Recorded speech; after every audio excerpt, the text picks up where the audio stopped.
Greetings, Starfighter. You have been recruited by the Star League to defend the frontier against Zur and the Kodan Armada. Get ready? Prepare for blastoff. Victory, Death Starfighters. My name is Carlin Jones, and this is a Starfighter full movie podcast. And today we are going to watch the 2017 action venture. These movies always have a mix of comedy and definitely romance. The Pirates of the Caribbean, Dead Man Tells No Tales. Wait, is that what it's called? It's Pirates of the Caribbean, Dead Man Tell No Tales. That's a long title. So yeah, I'm actually kind of excited to talk about some Pirates of the Caribbean because I actually do love the first movie. I thought that was a certified classic, and how Disney was able to create, or I guess not create, but make something that maybe used to be popular. I don't know. Has pirate movies ever had a thing in Hollywood? I mean, you look at like the 40s and 30s, and there was a few pirate movies, and then you had Cutthroat Island in 1995, which was arguably, people say, the worst box office bomb in movie history. But yeah, Disney kind of made this genre of pirates really popular. You know, like when the whole Twilight thing happened, vampires were super popular, werewolves were popular. You had Teen Wolf, you had a lot of these other different vampire shows, Vampire Diaries, all that stuff, right? But when Pirates of the Caribbean came out, you didn't really have any other pirate movies or pirate shows spawning off of that. It was really Disney's own thing, and I think it's actually kind of beautiful that us, the people, or I guess the viewers, kind of just trusted Disney to, okay, we'll let you can only do these genres. We'll let you only do pirate movies that we can accept, and by that, make good by them. So with that said, I would have to say, again, Pirates of the Caribbean 1 is a certified classic. Absolutely love that movie. Elizabeth Swan is one of my favorite movie characters of all time, and we'll get into that while we watch the movie on why. But I have to say, the way the first movie ended, and we got Dead Man's Chest, that's the second one. We had Dead Man's Chest, and then we have At World's End, which is the third, and then Stranger's Tide, which is the fourth. I have not seen the fourth. I have seen 2 and 3, and I have to say, even after watching the first one as a teenager, or maybe I was a kid, I thought Dead Man's Chest was one of the most unasked for sequels I've ever came across. I think everyone loved Pirates of the Caribbean, but I didn't really know anyone who was asking for a sequel. Like, oh, we want more of, well, sure, maybe we want more, but not necessarily a sequel. You know, like, give us something else, give us something new. But no, they continue to hash out these Pirates of the Caribbeans, and they gave us Dead Man's Chest, which I thought, okay, cool, but what's the purpose of this? I mean, it just kind of seemed empty in a sense. A huge budget, a lot of A-listers, movie looks gorgeous, but at the same time it's like, what is this for? Clearly Disney stumbled upon a hidden gem, and they're just milking it for all it's got. And then you go to the third movie, At World's End, it's kind of the same thing, only just a lot more explosions, a lot bigger budget, more noticeable actors. But at this point in time, at the third movie, I think people have grown to love the franchise of Pirates of the Caribbean to the point where these movies might not have much substance, but we love these characters enough to keep watching them, right? I think at that point, that's where it got. But after At World's End, I was officially done. I was like, the second one was useless. The third one was even more useless. I don't know what else they can do. They came out with the fourth one, which I've never seen to this day. I've only seen the beginning, and I just didn't want to continue it. And then in 2017, we have Dead Man Tells No Tales. That's a little bit of a tongue twister. But holy crap, was I never interested to watch that movie. Especially because I just kind of, you know, it's really funny now that you think about it. The title is Dead Man Tells No Tales. Dead Man. Dead. I feel like this franchise is dead, right? I feel like a lot of people do love the Pirates of the Caribbean, but at the same time, we don't want to just watch movies that are just pointless. And it's not just the viewers that feel that way. I feel like a lot of the actors who were a part of the franchise also have that same thoughts. I mean, I haven't seen this movie, but I know for a fact that Keira Knightley didn't want to do like the full thing, and same thing with Orlando Bloom. Orlando Bloom has, since his entire career, has trying to leave this stereotype of him playing someone who carries a sword, right? I think Johnny Depp does like the role. I think he really likes doing it, but I don't think he likes Disney. So there's a bit of a conflict with that. So I know this movie's going to have a lot of new characters. So I guess that's something to look forward to. It's going to have pirates, which is always awesome. But at the same time, I'm just not.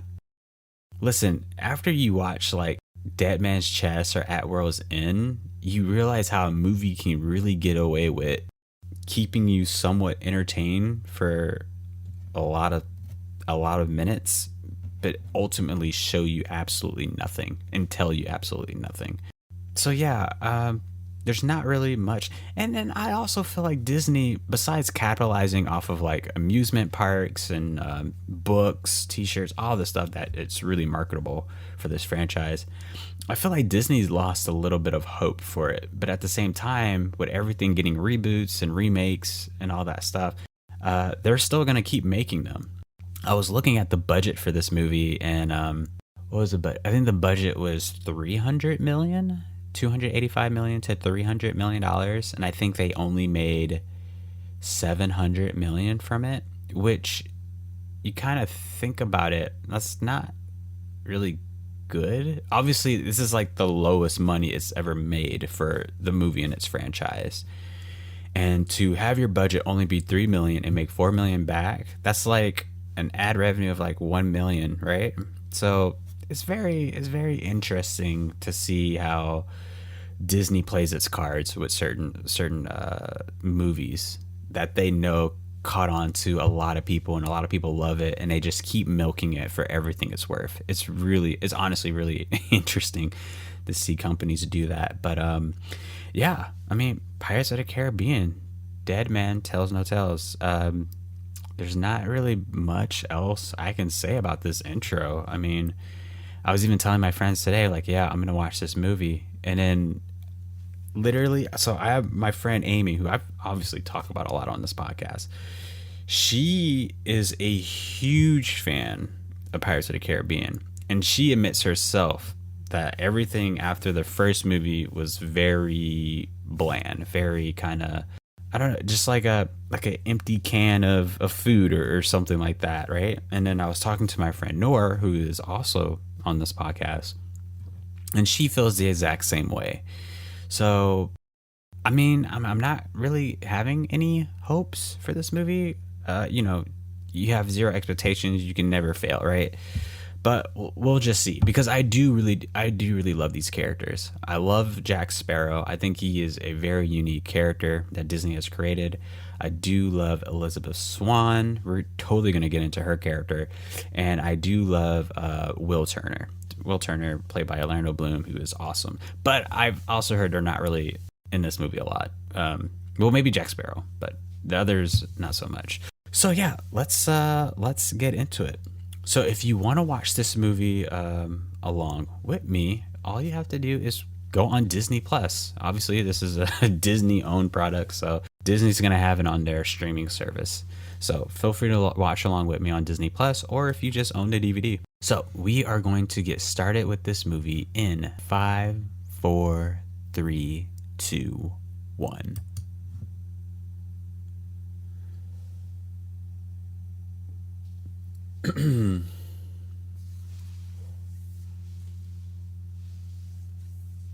Okay.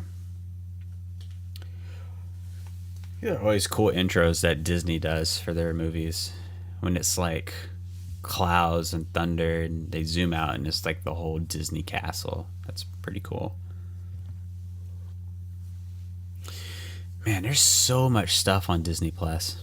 There's a lot of stuff on HBO Max too. All these streaming services, I just feel like it's just so much content that obviously someone can't watch it all, or they can at least attempt. But I always felt that the only kind of streaming company, or I guess video company, that can compete with Disney in terms of how much product it has to show viewers is YouTube. I feel like YouTube would give Disney a run for its money, because YouTube is like my main source of entertainment.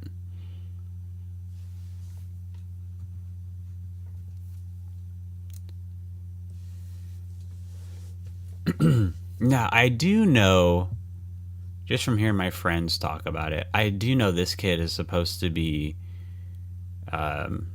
Will Turner's son, right?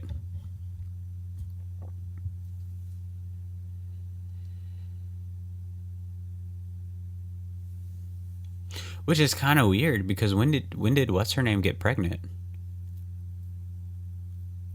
Was she pregnant like the day after the beach scene from At World's End?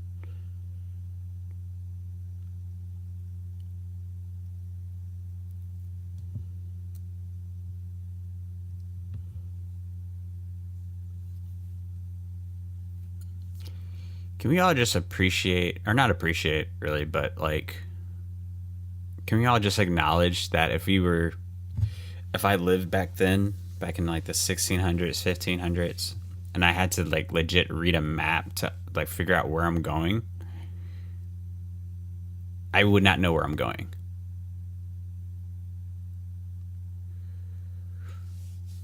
I don't understand how people can read that.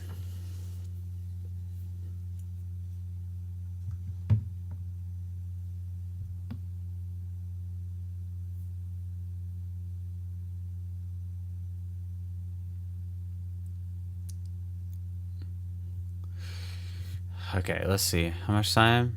Not even 3 minutes. Disney is going out of the works with the CGI.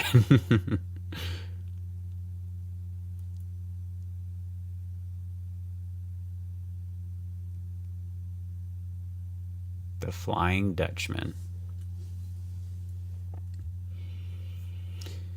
Yeah, I'm very curious to see what this movie's about and what are the stakes of what's important. Because now that I kind of think about it, the rest of the Pirates movie didn't really have that kind of stakes, I guess. The first one, I guess it was like their community, or I guess their country was in peril from these pirates who could never die. But yet, the pirates were trying to become human again.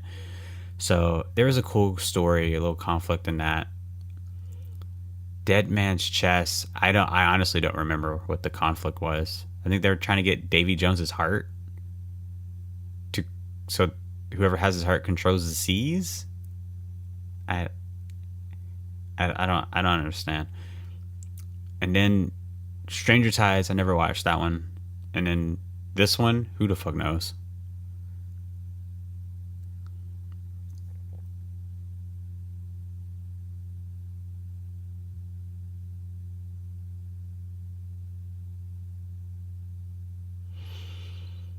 Wow.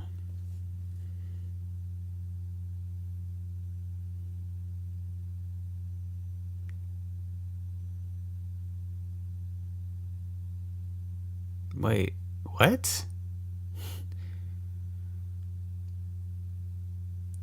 The sun? You know what? You know what would be kind of realistic?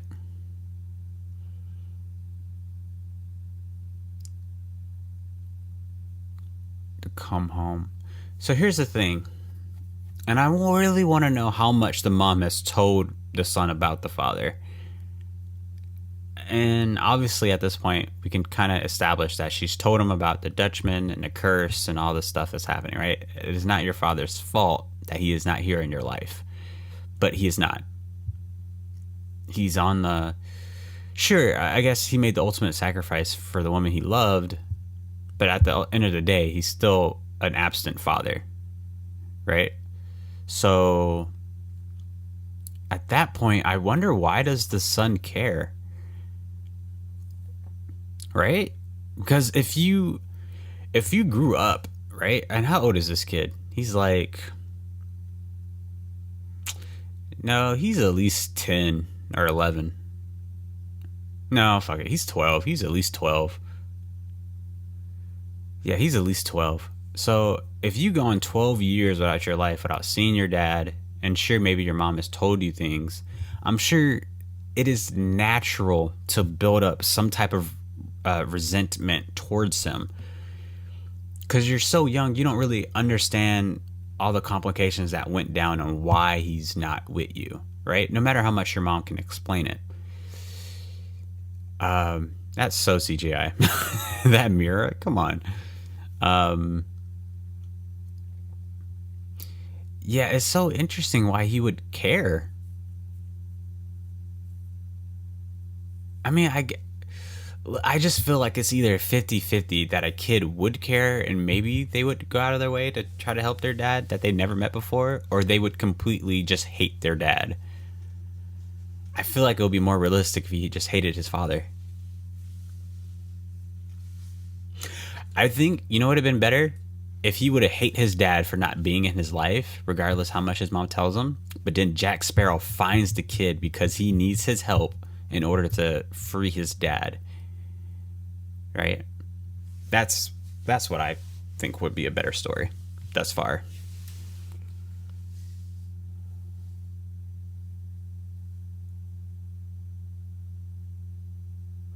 Sailor's Myth.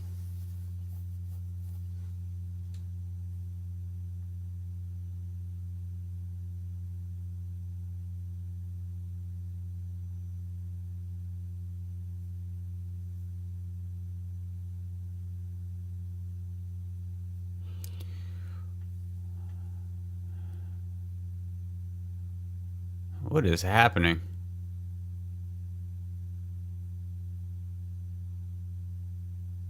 Oh, you assaulted an officer.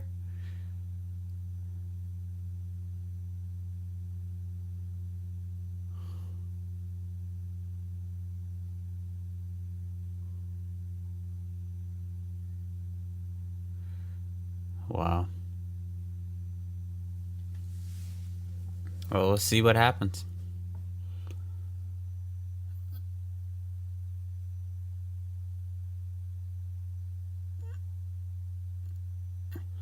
Dude, I bet times back then were fucking wild.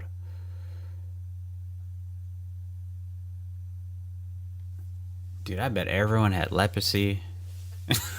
Like, it's absolutely insane. Like, the sewer system wasn't really invented back then. God.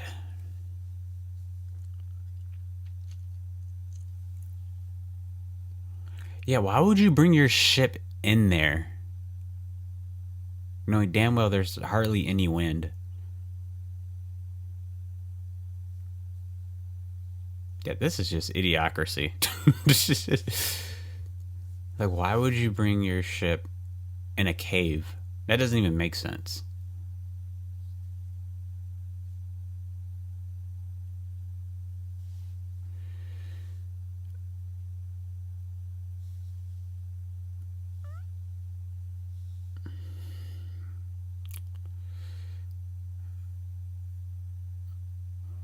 Oh, I'm about to die. I feel like everyone grew up wanting to be a pirate at some point. A pirate, an astronaut, and like an athlete. I feel like these are normal dreams for kids.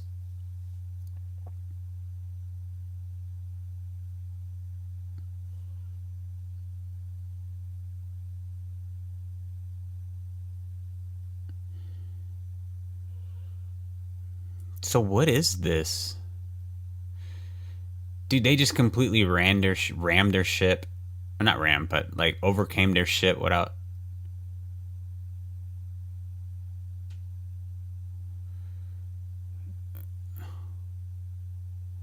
Y'all are not even putting up a fight.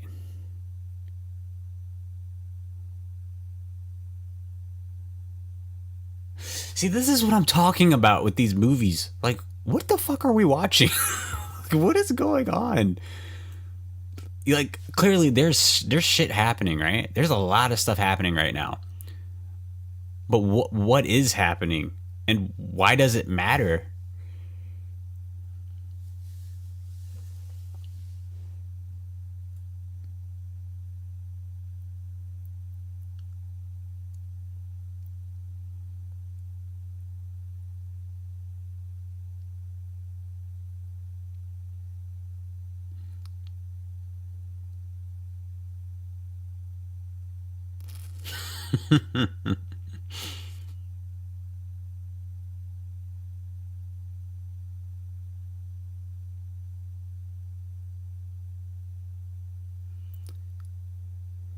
Yeah, I don't. Yeah, whatever. Well, plot armor's strong in this guy, so he'll be fine.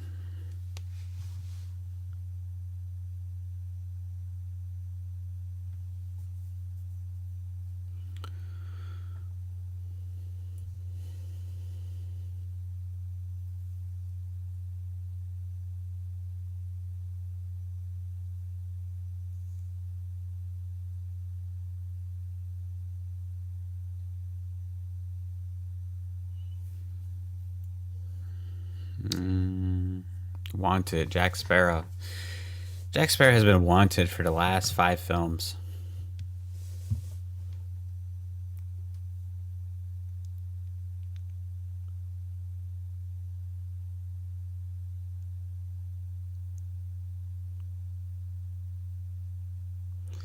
Jesus Christ, I guess you can't kill these guys.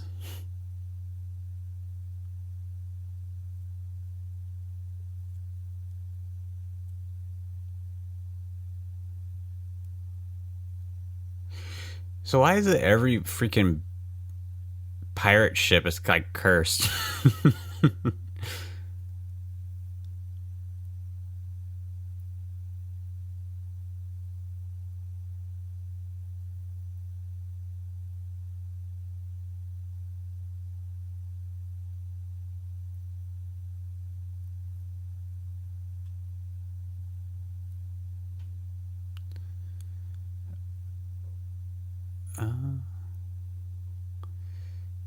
Yeah, this CGI is like they're relying on it.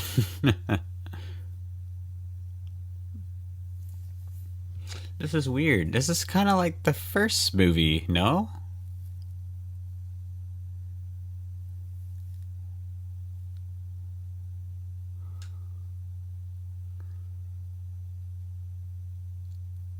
Is it? Oh, okay. All right, I think we're about to get title credits now. There it is. Pirates of the Caribbean, Dead Man Tells No Tell No Tales. Dead Men Tell No Tales. So, what's the plot? I'm trying to figure out. So he has to find Triton's or the Triton. Is it like Aquaman's Triton to release his dad from the curse? But to do that, he needs to find Jack Sparrow to do it. But then now he also needs to continue to find Jack Sparrow to let him know that this cursed pirate is coming back to wanting to kill him, which shouldn't be news for Jack Sparrow. I'm sure a lot of people want him dead.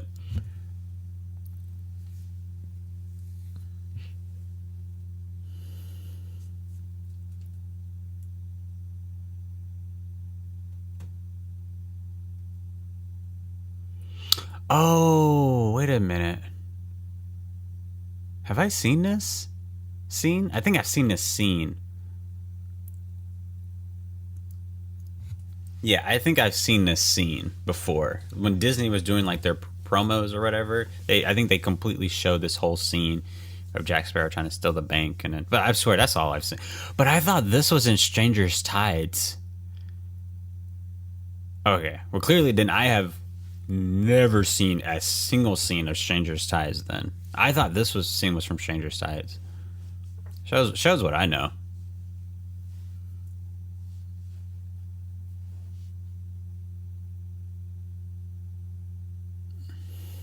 The bank. Now they're gonna own all your fucking shit.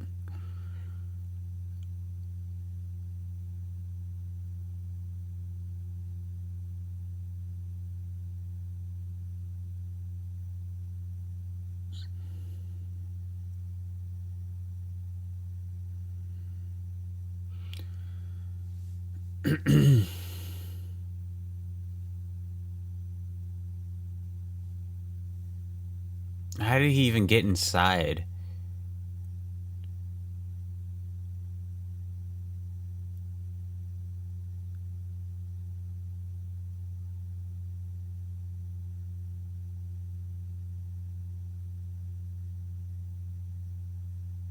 Okay. I feel like that's gonna sum up this movie.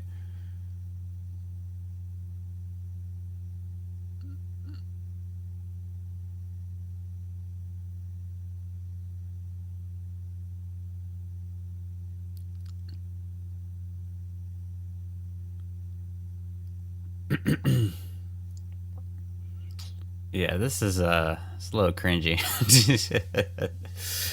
You know what I feel like? I feel like they could have made a Disney Plus show with Jack Sparrow just going on meaningless adventures of like robbing banks, capturing ships, and all that stuff. And he's a bit of like an anti-hero. I feel like that would have been great. I feel like that would have been fantastic.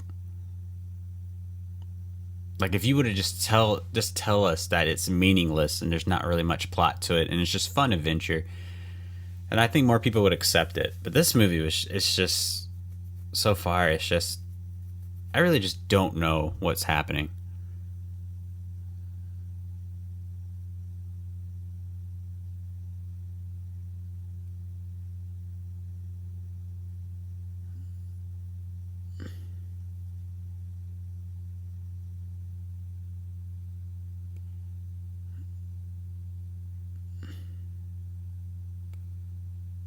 What in the world?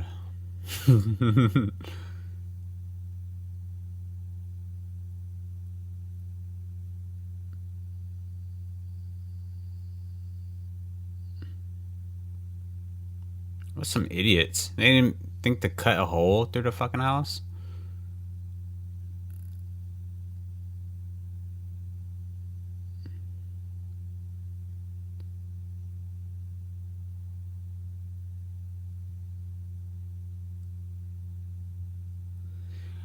I'm just trying to figure out how these horses are carrying carrying a building. Like they're just pulling a building.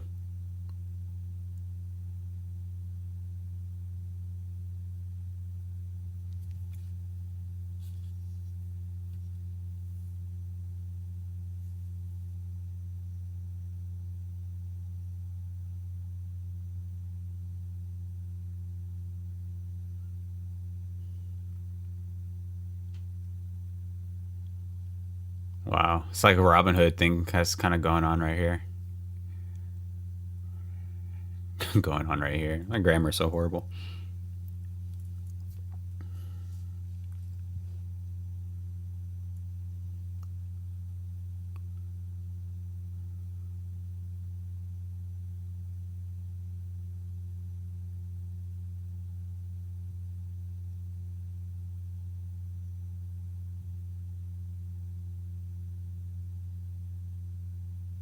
Why do I feel like that's a pun?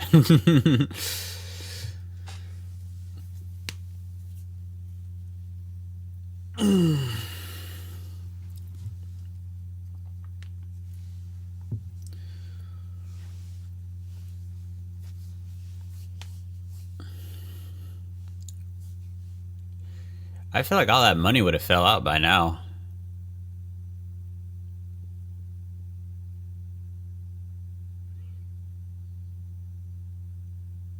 Dude, this is insane. How are these horses pulling this house?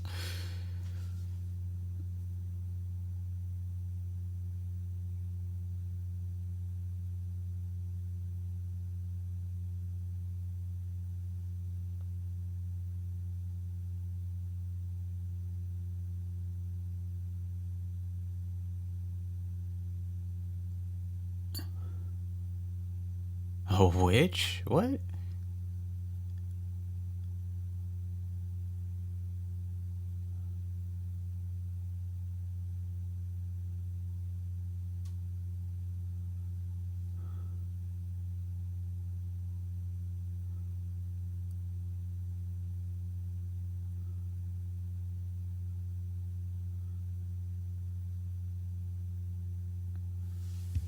You know what this is right now? And for anyone who's a Star Wars fan, they will completely understand this.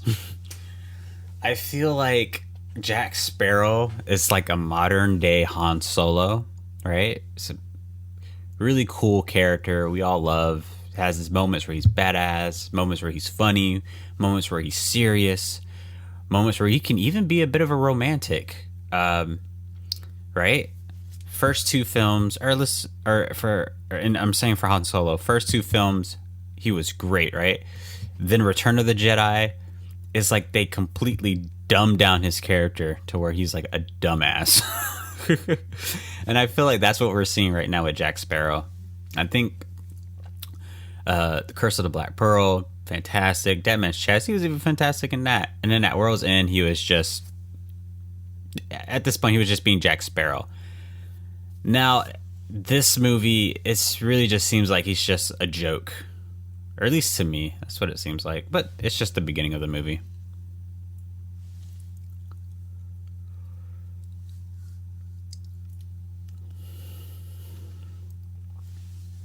Is there any recorded history on certain pirates? Well, I'm sure there's recorded history, but like... Man, oh, you know what? Now that I think of it, that Starz TV show is about pirates. Black Flag. I've seen a little bit of that, but never really watched it.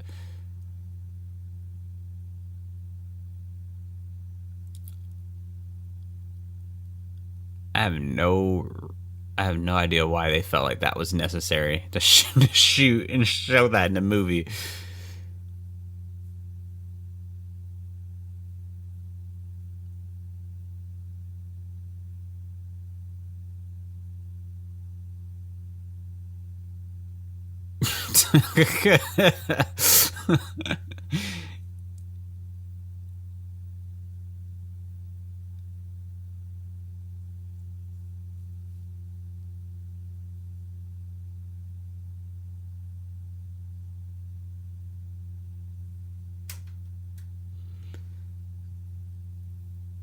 Yeah, he's a freaking joke in this movie.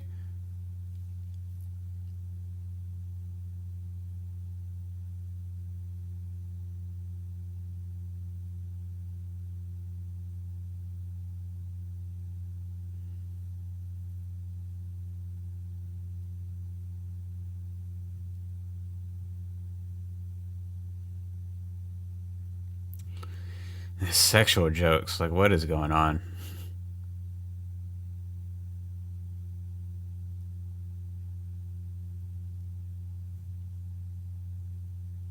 Why is it bad luck? It was a horrible freaking plan. And it's mostly all of this you guys' fault, not really Jack's.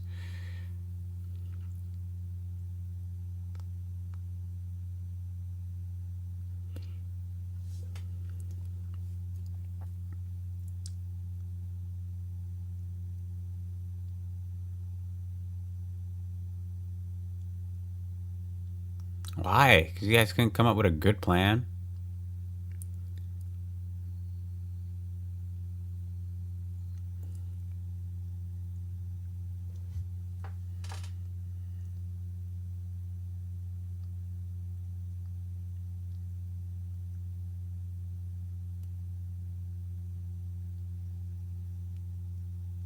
I wonder how much that's worth for someone to have like a collector's item of the actual compass used on the movies.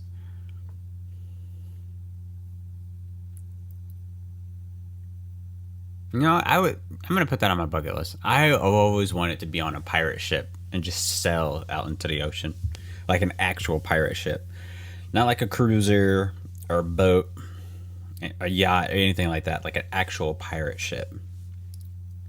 That would be cool.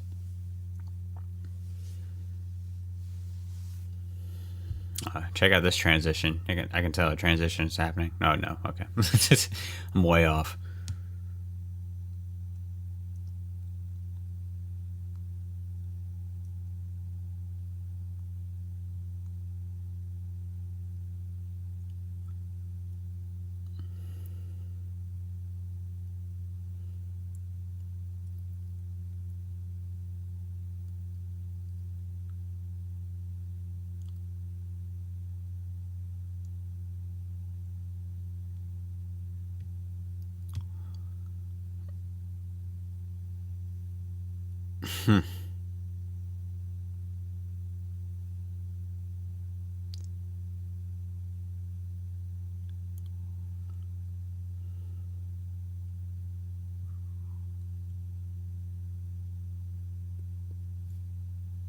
Wait, what? Is that her? Yeah, who are you?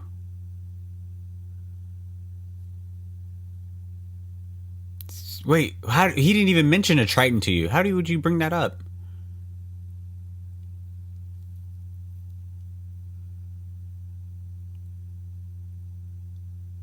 Yeah.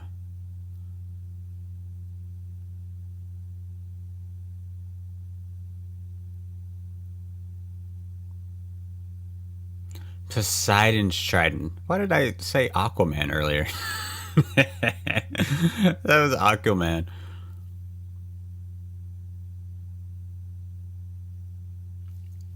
This is weird.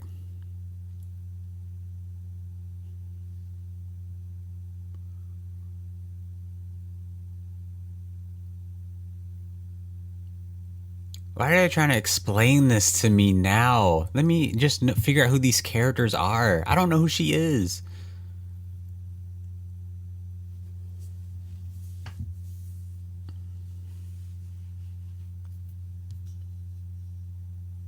This movie should be about her, honestly.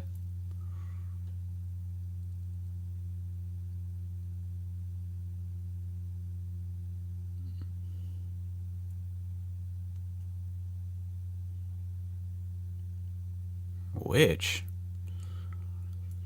Why do they keep calling people witches? You know, I was reading about that Salem witch trials a while ago. And I heard that a lot of the people thought that a lot of the people in their, I guess, village were witches. Not because they thought they were displaying some type of magical witchcraft, I guess. It was honestly the main reason for it is what they were eating. The wheat that they've collected from their crops, and they grinded it out to make flour to make bread and pasta, all the stuff that they used to eat. A lot of that wheat had fungus on it, and some of that fungus, especially from where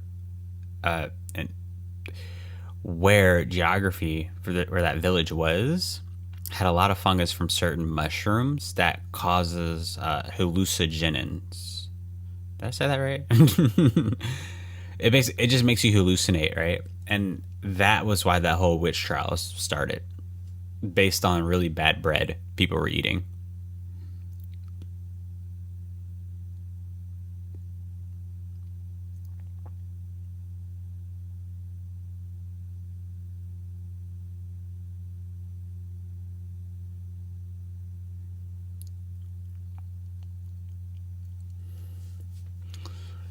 Still trying to figure out what's going on.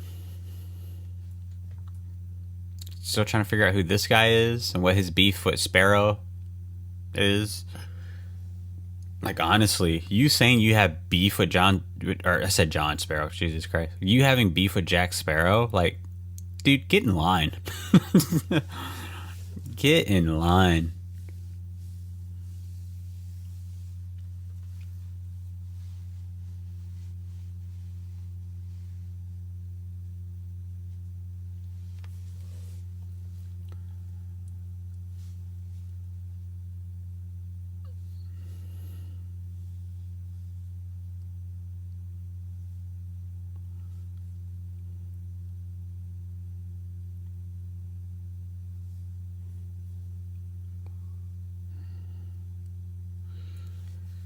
He would not trade in that compass for booze. Would he really? Would Jack really do that? He's had that compass for the entire franchise. And it never points north, right? I feel like he wouldn't do that. I don't know.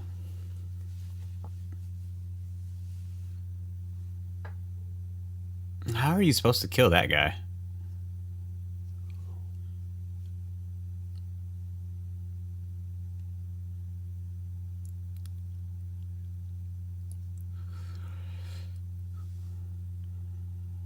Wait, so the compass was a curse itself?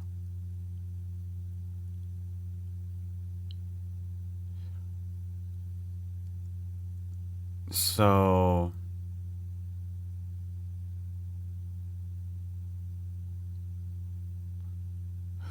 So the compass itself was a curse? So if that's true,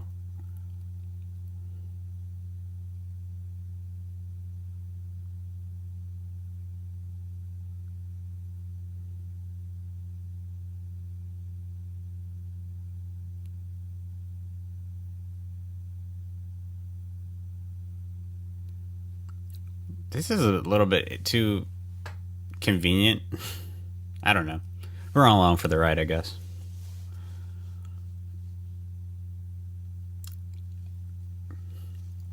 It's just that, why not just tell a story that, we would care about? And, if the actors don't want to do the certain roles anymore, so that means they can't have access to the characters being in a movie, then how about you just tell us a story on the actual city and the community of Port Royal?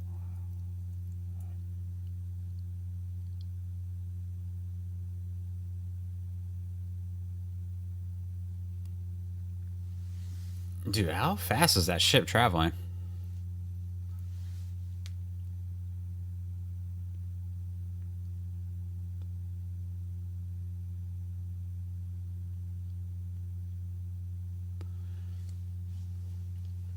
I will admit, it is actually really cool that in this tale, or in the entire franchise, the stories of pirates and England in the really late 1400s, 1500s, and there is like magic, like actual magic at work.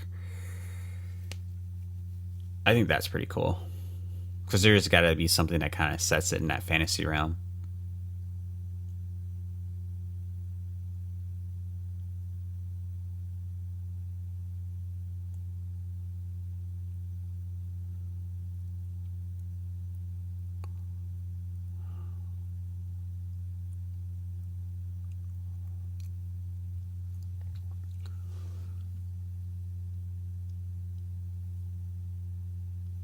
What? Who are you? I'm still trying to figure out who she is. What a random ass character. Yeah, she should have been the main character in this movie so we can just get to understand her.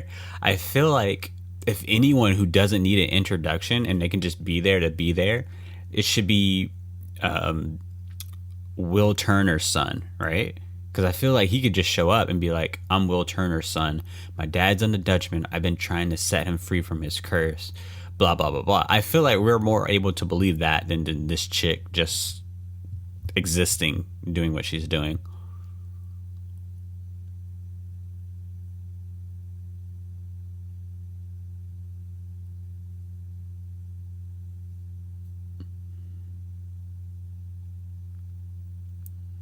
Who's that behind you?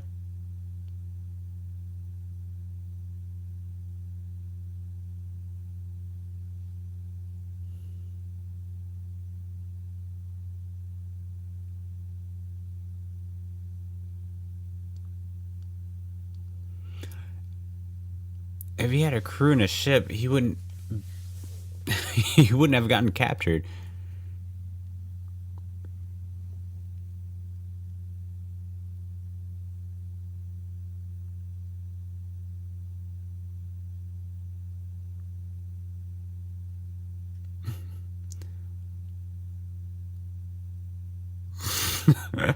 Come on. Jack Sparrow would never say that. He would never say that. Oh, come on. He has major respect for both of those characters. No way. No way he would say something like that. Who wrote this?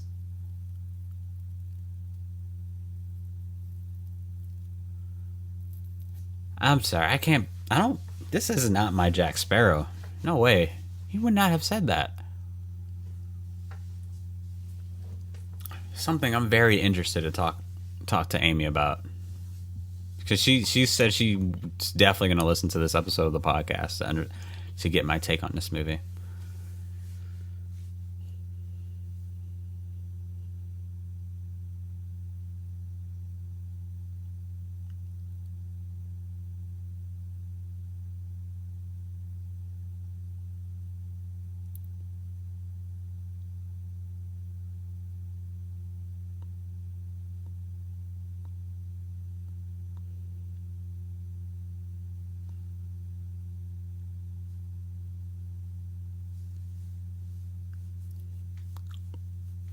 Something in Spanish.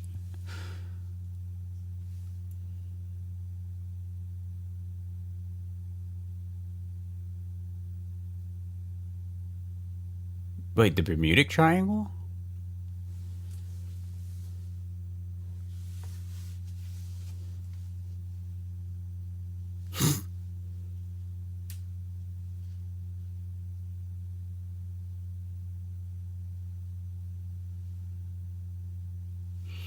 Wait a minute. So this is the plot of the movie?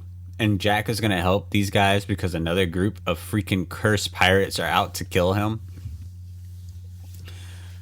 Okay, so I've never seen Stranger Tides again, but please tell me, how many movies have we seen of Pirates of the Caribbean? And every movie is about a cursed ship of pirates trying to kill a Jack Sparrow.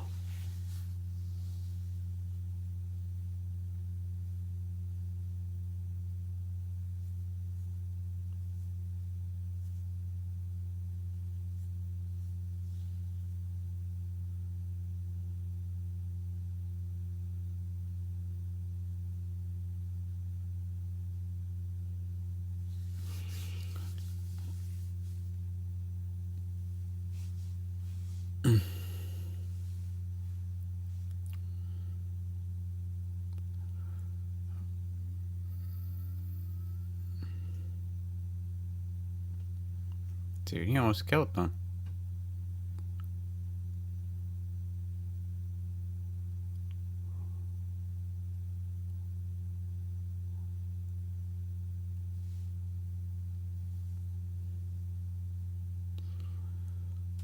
Wait a second. I know those characters. Are those like the two buddies who used to be like redcoats? What happened to them? They should have like careers now in redcoats, or maybe like retired at least. I just want to see Elizabeth Swan. I'm tired of trying to explain everything. I just want to see Elizabeth Swan. So let's get into Elizabeth Swan. And I'm going to time code this so I can talk about the amazing Elizabeth Swan. This is 49 minutes in. 49, 10 seconds, whatever. Okay. So I even told my friend today, I think Elizabeth Swan is one of my favorite movies in movie cinema. Who is this?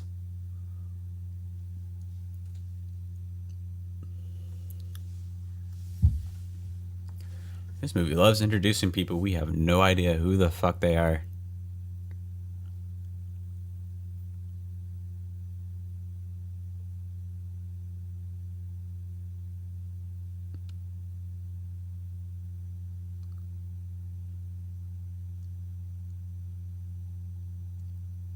Alright. Anyway, Elizabeth Swan.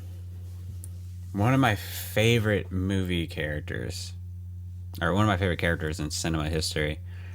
I really love Elizabeth Swan because I felt that since the very first movie, her character was a woman who is introduced as a woman who lives in a man's world. And I felt that piece by piece, especially during the first movie and a little bit like halfway through the second movie, that she was starting to fully understand that this world is not made fair, and especially not made fair for women. They can't vote, they can't get certain jobs, they can't have the same amount of privileges and all this stuff. And I think throughout those first two movies, she didn't become a pirate to just be with Will and to do this, to save people and all this stuff. I believe that she became a pirate because she was rebelling to how the world, especially the city of Port Royal, taught her growing up. And I believe that her character went through a relearning process. And it's a beautiful process that us human beings go through. Or I guess, not relearning, unlearning. The unlearning process. And it's pretty much the process where everything that you've been told since you were a kid, things that you have been indoctrinated in, to understand that men should be married to women, men should have the highest income in the household, women should clean, cook, or even things like pirates are bad, red coats are good, things like, just things of that nature. And especially during halfway through that second movie, she began the process of unlearning, to now she has to kind of build her own code of ethics, morals that she can base her life on, of experiences that she's had with these new pirates, with Will, and obviously with her father too, who was still alive at the time.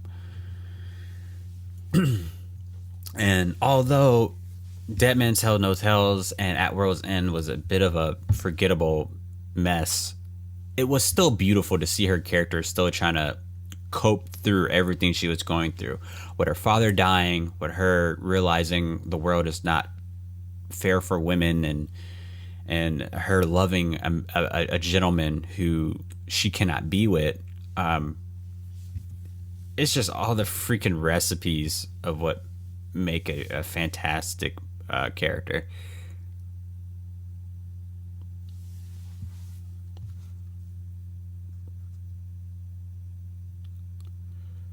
$53. I'm gonna write these time codes down so I know.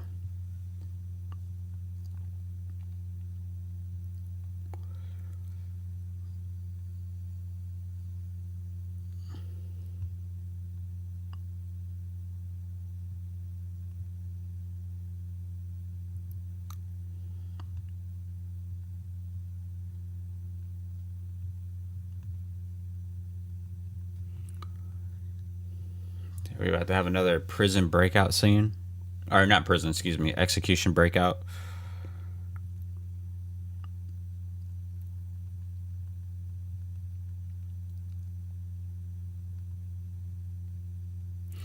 So yeah, I think Elizabeth Turner is fantastic, and I also do think Jack Sparrow, his character in himself, is so unique and so fun to watch.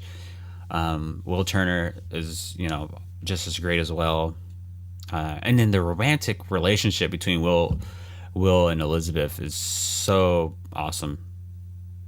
It's amazing to watch. It's beautiful to watch.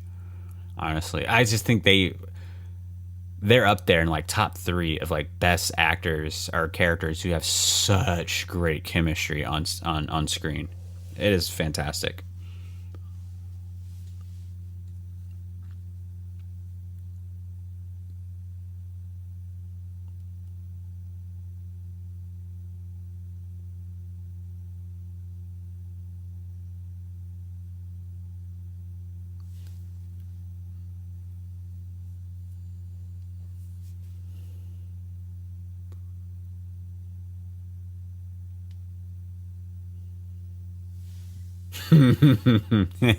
It's the urgency.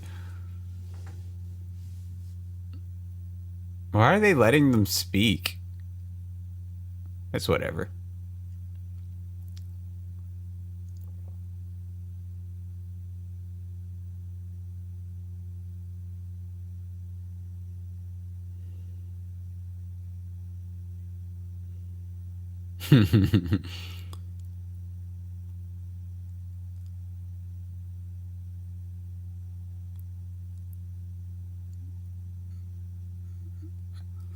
Okay, I was about to say, fail.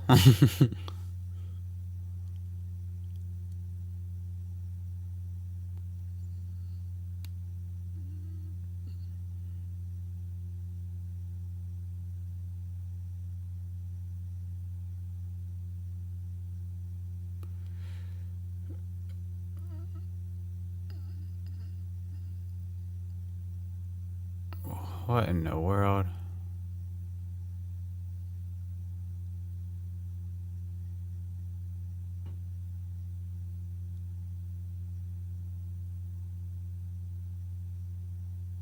What in the hell?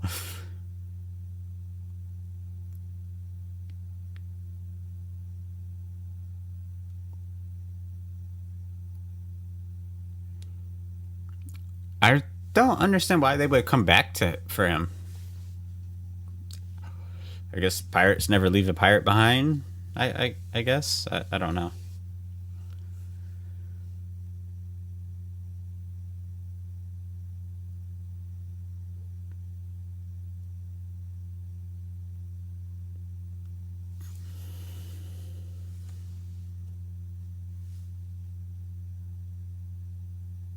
What?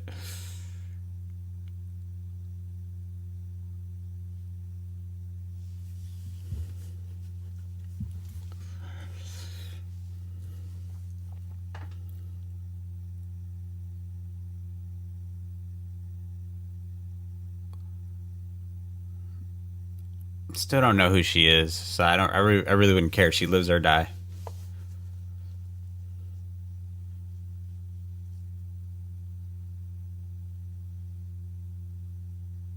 What the fuck?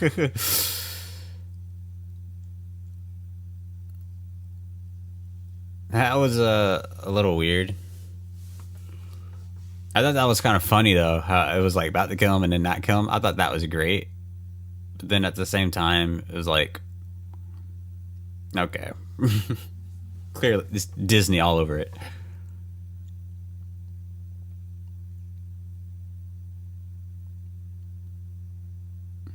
Oh, I see. Said he did it for the money.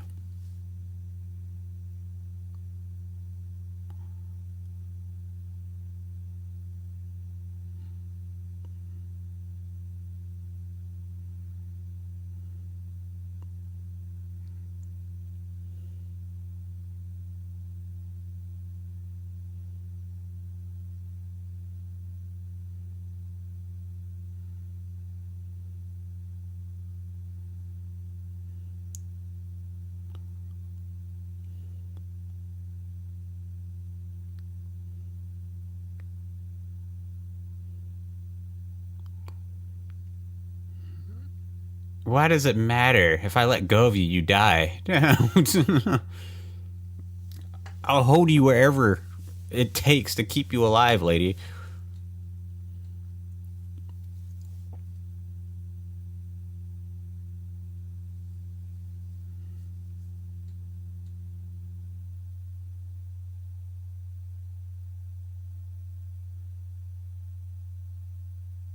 Why did they?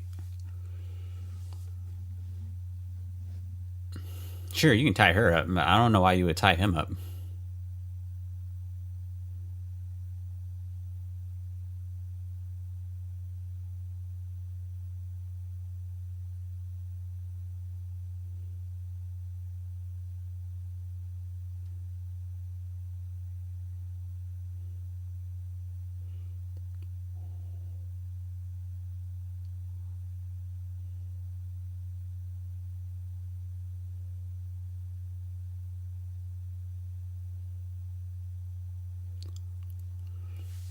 Okay.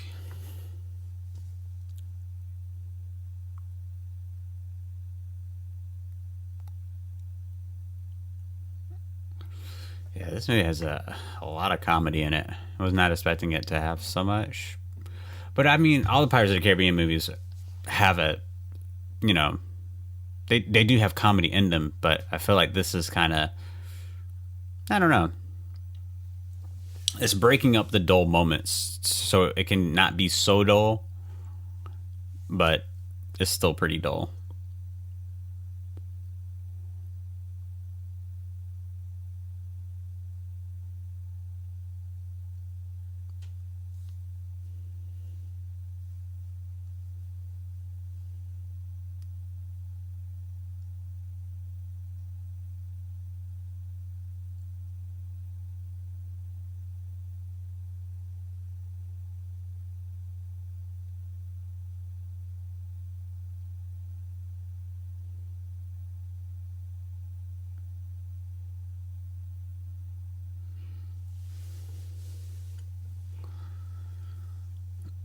How is that ship even moving?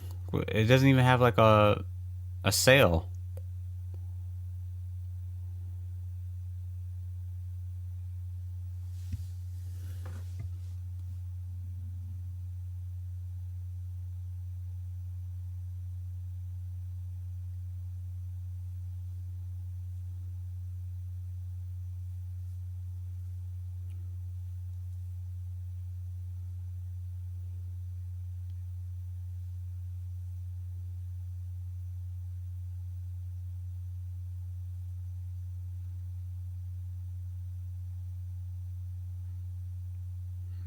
Okay.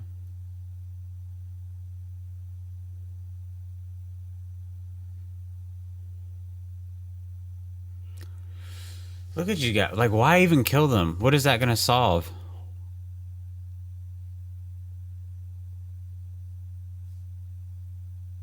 And you just kill someone.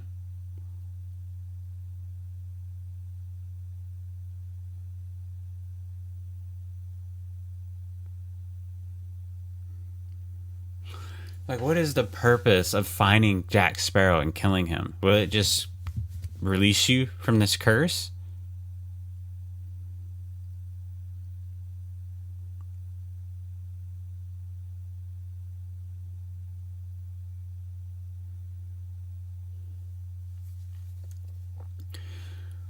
Here's a better movie. They should have had the Curse of the Black Pearl ship crew versus this ship crew. Just undead fighting each other.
What's the point of that? What was the point? What I don't understand. Like when you are like the undead and you can't die, what is the purpose of killing other people?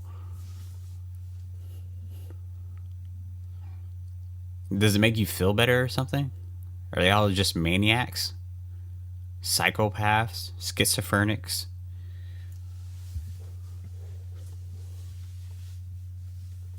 Like honestly, if I was a part of the undead and I'm just walking to Earth, like dude, like I just wouldn't care about anything.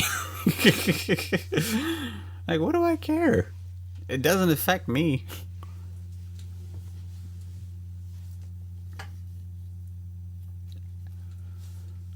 I love Marvel so much that if I was a part of the undead, I would just become like a watcher. I would just watch things on Earth. I would travel to different countries by foot and just watch, excuse me, just watch people and their interactions and them handling decisions and advise them if I wanted to.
How much you want to bet he's on a smaller ship?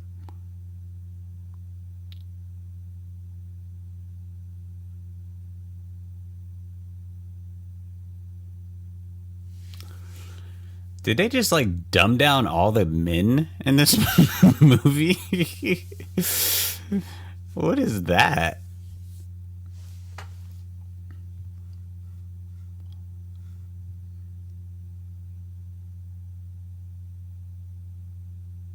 Yeah, it's the oldest trick in the book, bro. Oldest trick in the book. You fell for it.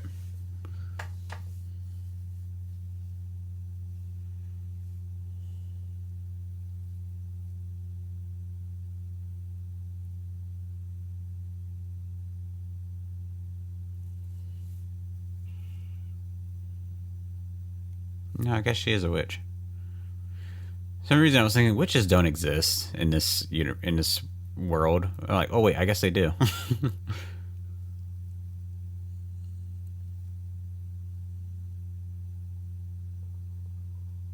Why? What's the point?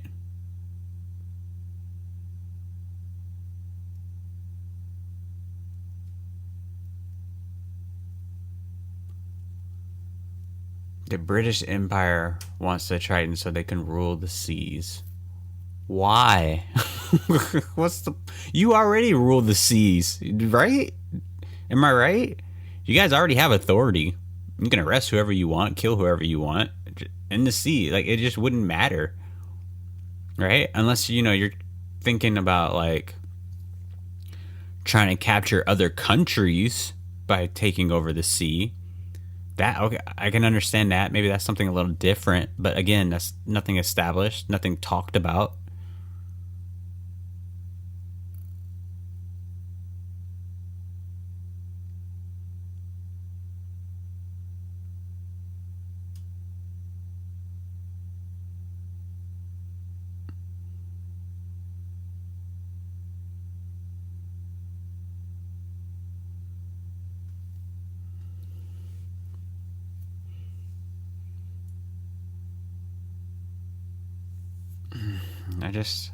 I'm still trying to figure out who the fuck she is. Like, who in the franchise would be her father or mother?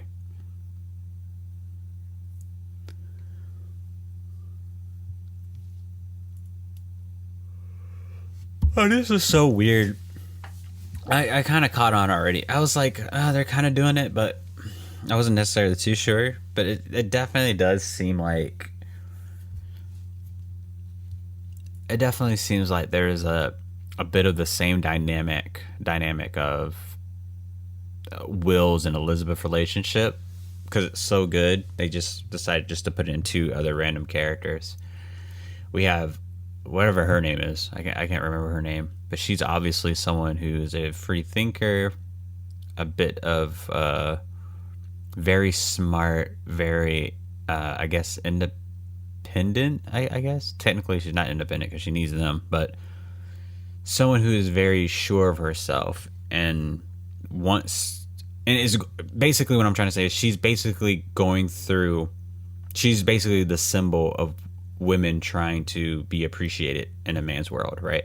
That's that. And this guy is just a heartthrob. Granted, Will Turner's character was a little bit something more than that, but his son, that's really all he is. And they kind of just have this character dynamic. They're trying to restart this love thing, and I don't know. The problem is there's absolutely no chemistry between these actors.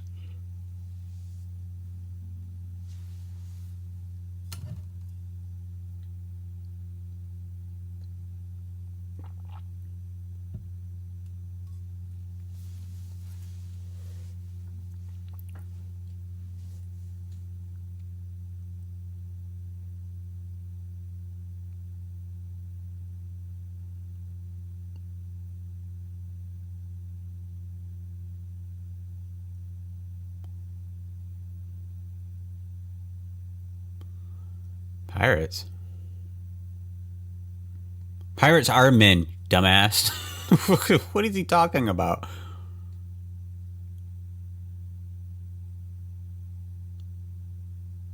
Oh, shut up.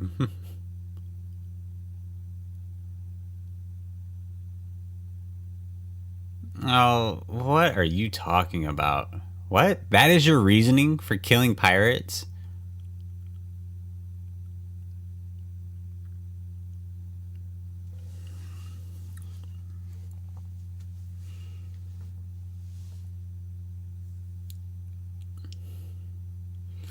So your father and your grandfather died from the hands of pirates. So you thought it would make you feel better to kill all pirates?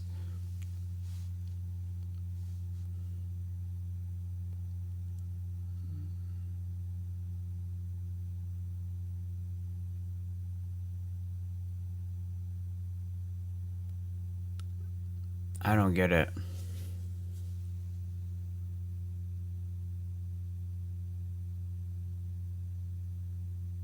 Stain the sea? You can't stop pirates. Pirates is just a name, right?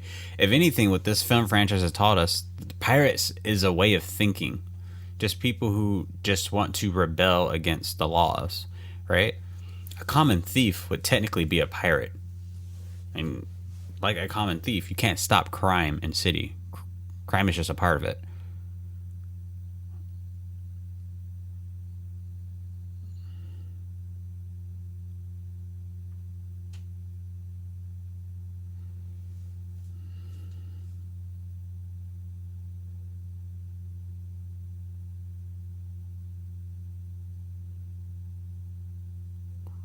Oh no, I think I saw this on Google Images when I was like looking for the graphic on how to make this. They're about to show a young Jack Sparrow. He's about to look so fucking ridiculous.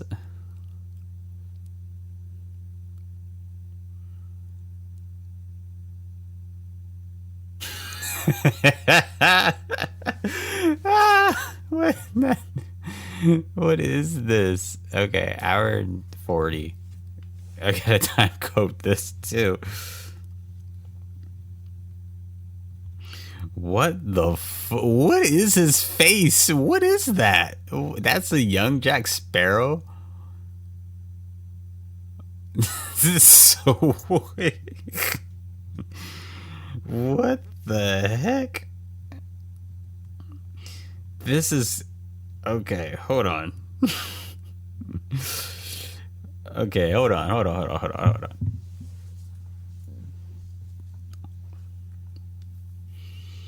They really just CGI'd his face to make him young.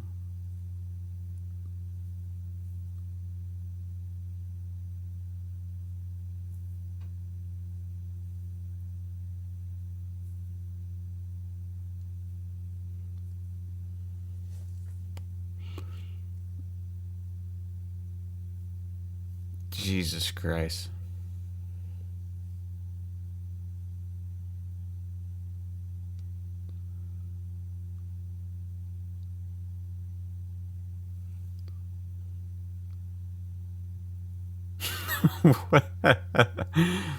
This movie has lost all sense.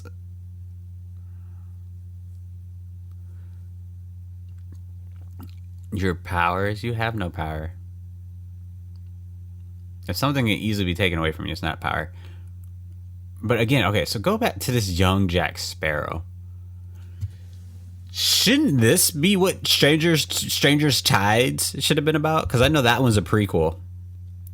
Why didn't we see like a young Jack Sparrow? Not necessarily like a Johnny Depp CGI'd, but just look at him. He look how young he looks. He can't be no older than 16.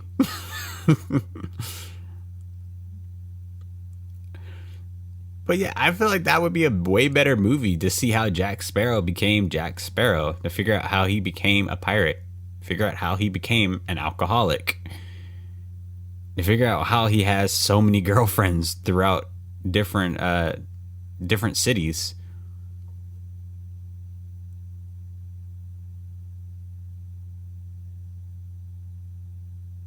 This is so weird.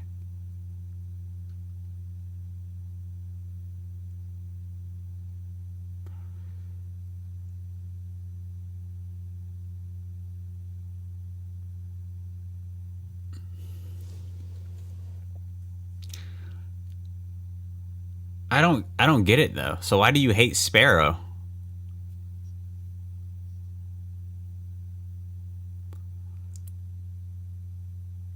You hate Sparrow because he outsmarted you?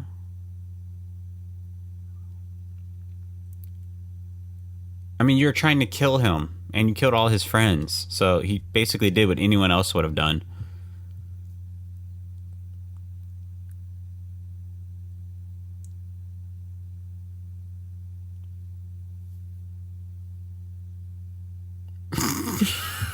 Look how young he looks. How can no one laugh? Oh boy, I bet people are cutting up in the theaters.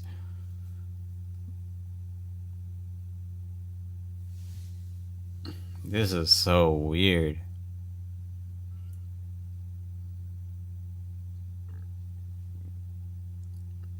Doesn't even have facial hair.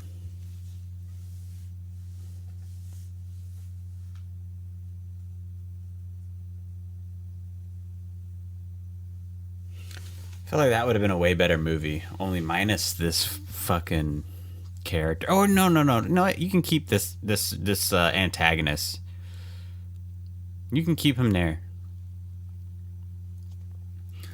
but don't have him be some cursed pirate or anything like that. That's been so overdone. Just have him be, you know, I guess he can kind of keep his same story.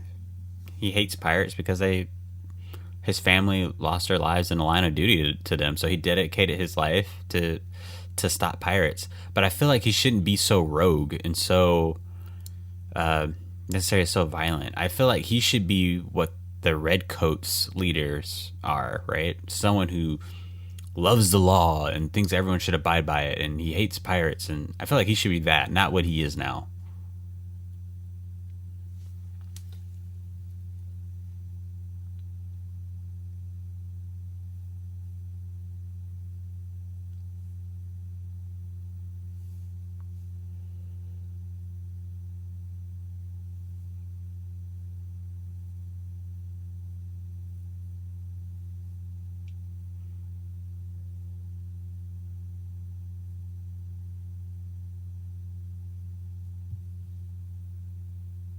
Oh my god.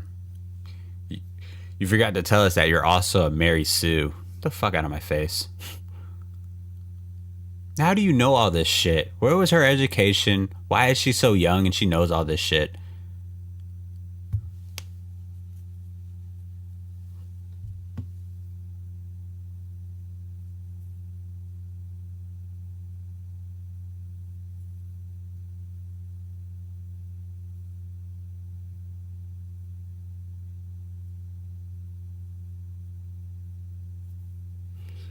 These jokes are really, really not hitting.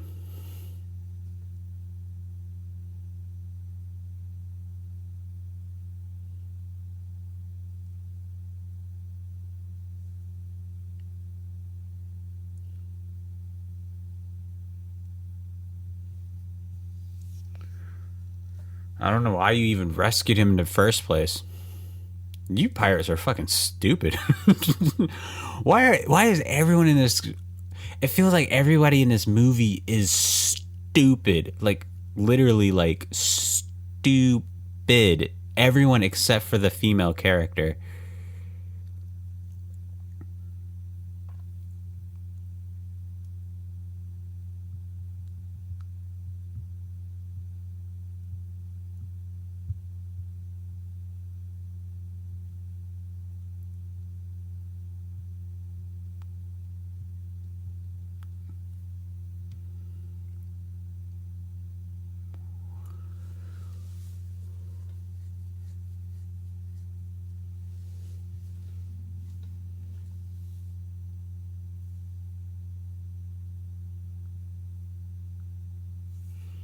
I don't understand. Like, so what I want to know is too, why does the crew care as well? Right? They're dead. They shouldn't care about pirates anymore at this point. You had a lot to think about your life and what happened, and now you can't die. I'm sure you just want to, exist maybe, or maybe not exist and just die so you can find inner peace. I don't know.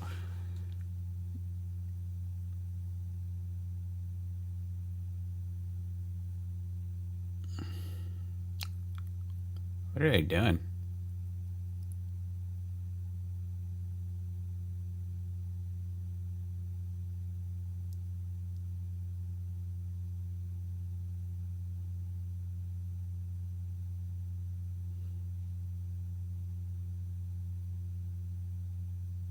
What?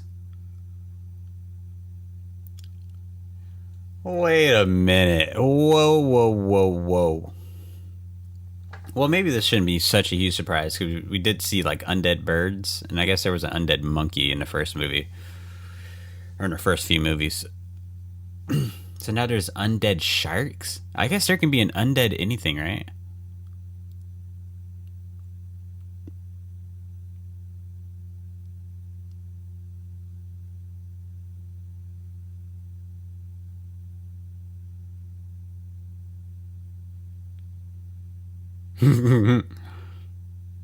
Shit is Jaws all over again.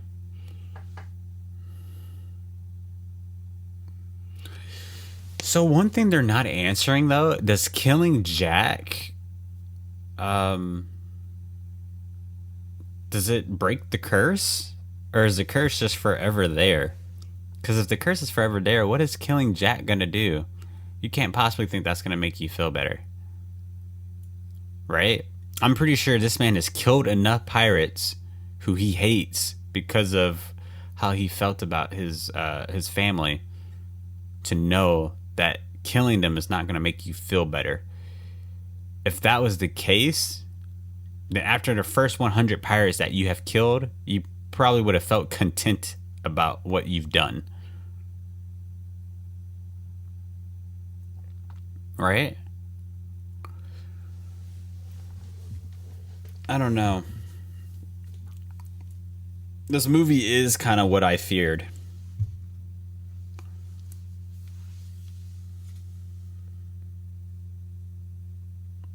How in the hell are they running on water? I understand there's magic in this world, but like, come on.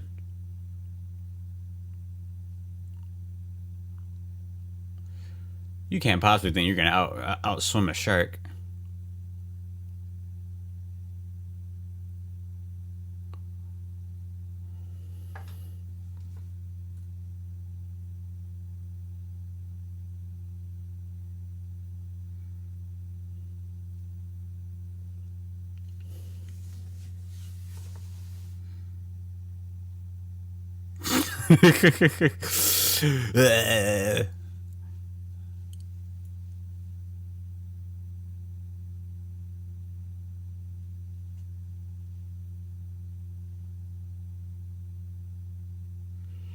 This is like a CGI orgy fest right now. Holy crap.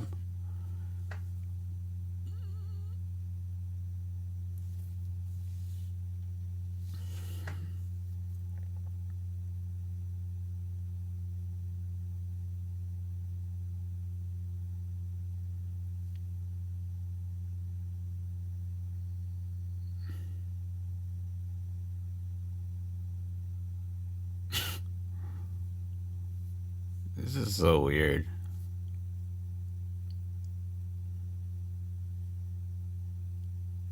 Oh, did she just got that? She just got there?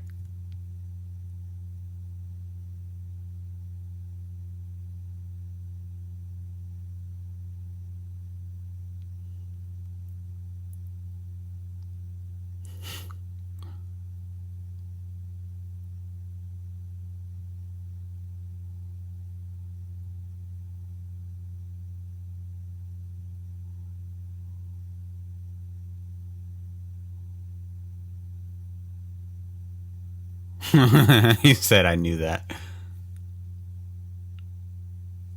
She's not really running, like she's afraid for her life. What is this?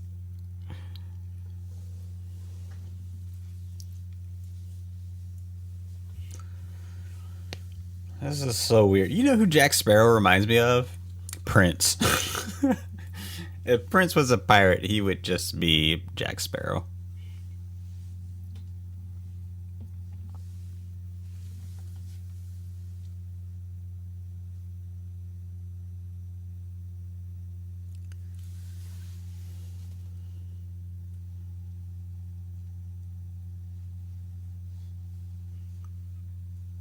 Yeah, they're definitely gonna kill you.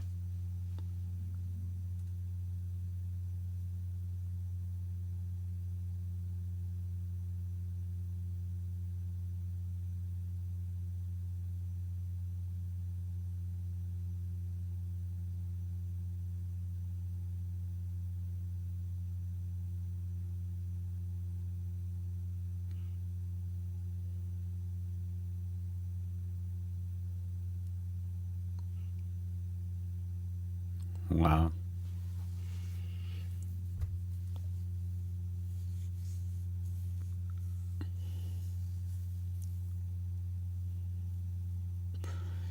Why would you be? You don't know her. I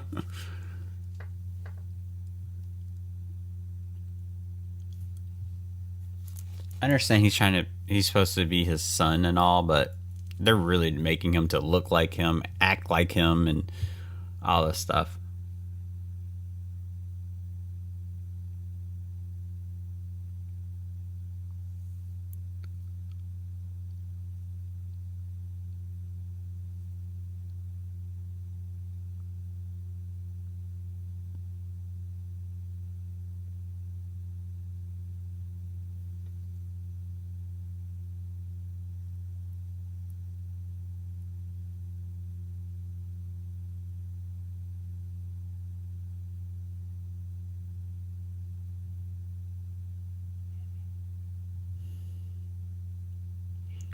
There are people who live there?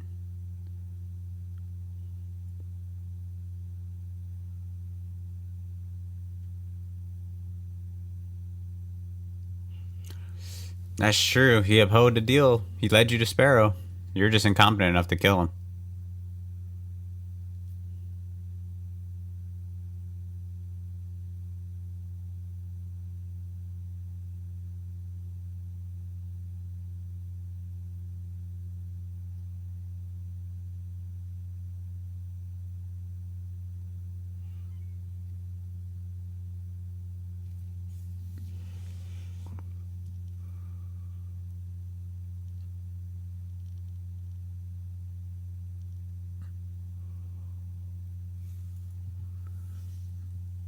Oh, what is going on?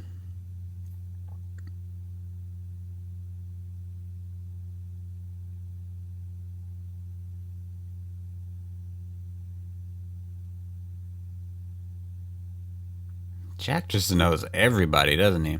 See, this would have made a great Disney Plus series, or just a great freaking prequel movie. Let's see Jack Sparrow becoming Jack Sparrow, and him meeting all these characters that eventually will be in the films.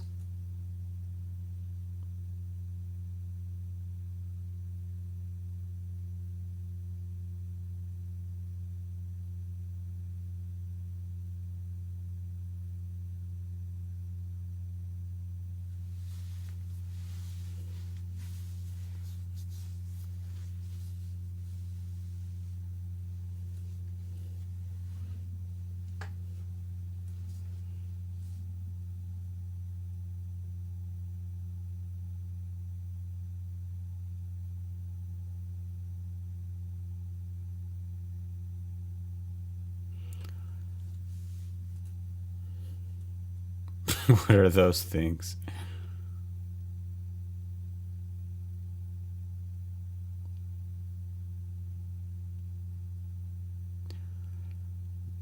Yeah, this whole movie is just one big fucking parody.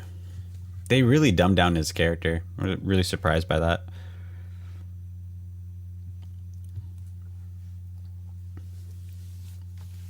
Well, if you do that, then I can't marry your sister, buddy.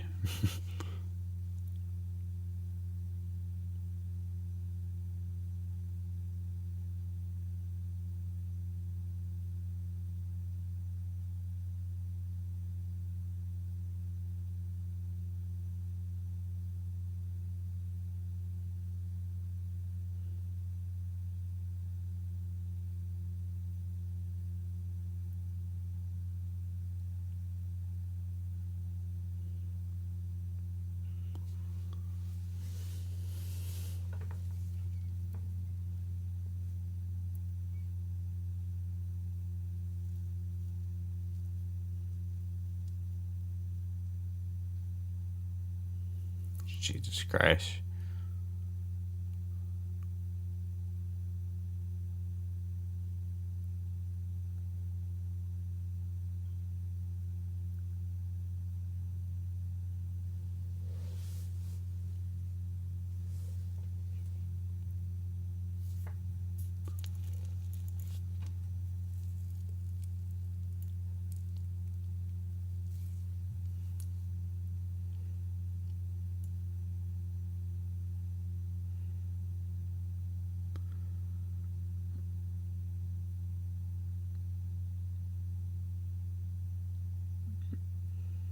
Wait, when did that happen? Was that straight?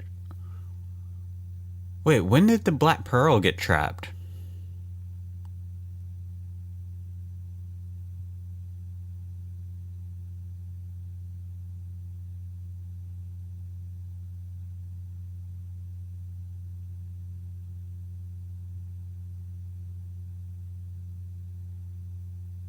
What? Whatever.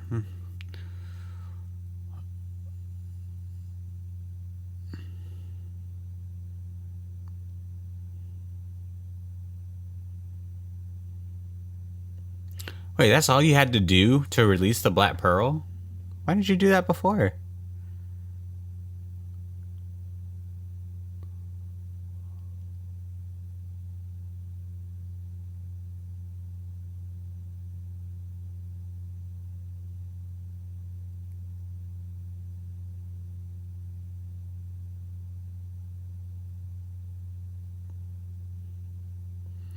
It's one hell of an arm he has to throw that that boat.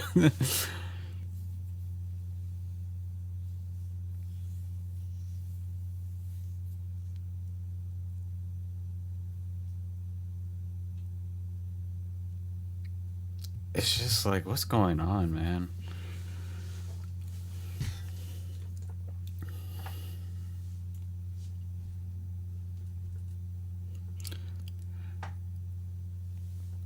I would have loved to ask people immediately after moving to movie theater what score did they give this movie.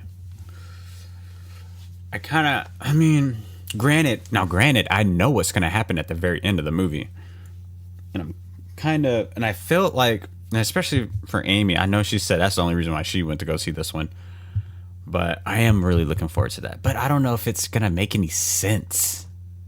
I don't know. We'll see. The monkey. I wonder what kind of monkey that is.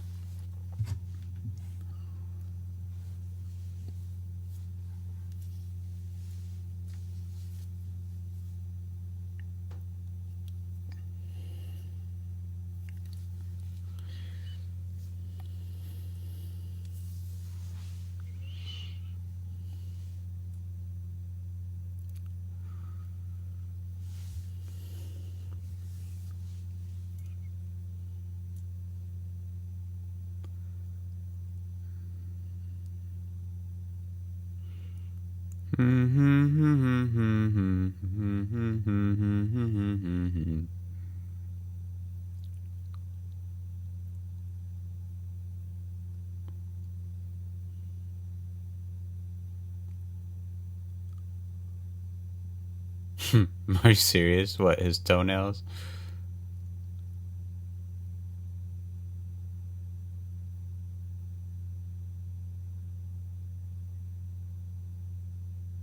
What the dude, what? This movie, I don't know. Okay, what else can we talk about with Pirates of the Caribbean to entertain us? Because this movie is not doing such a good job. All right, time code hour 36. So first, let's talk about this. So I went on Wikipedia, right, to try to just get a general broad information about this movie. And I noticed that they said there is going to be a 6th Pirates of the Caribbean movie. And it doesn't have a name yet, but it does have the director and writer, who's pretty much the writer who's been writing all these movies for the most part.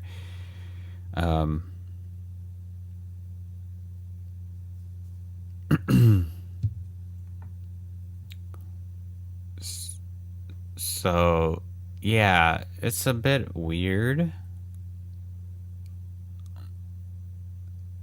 because I feel like, well, this franchise is never not going to make money, right? So, yeah, it might as well, right? But at the same point, you have to make these movies good.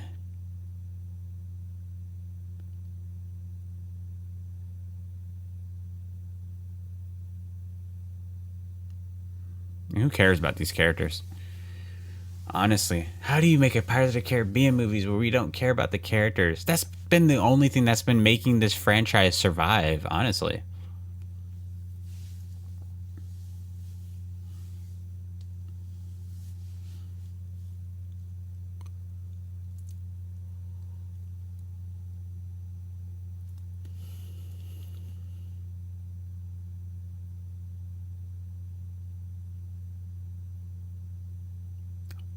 Please tell us her father, if she has one.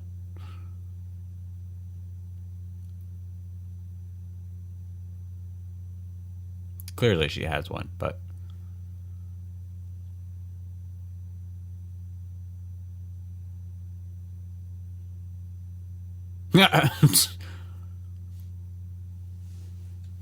straight up bitch slap that dude.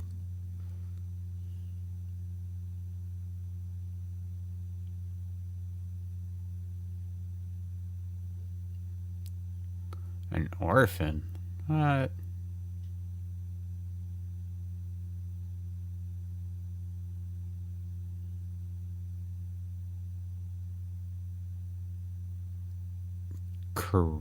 Karina Smith?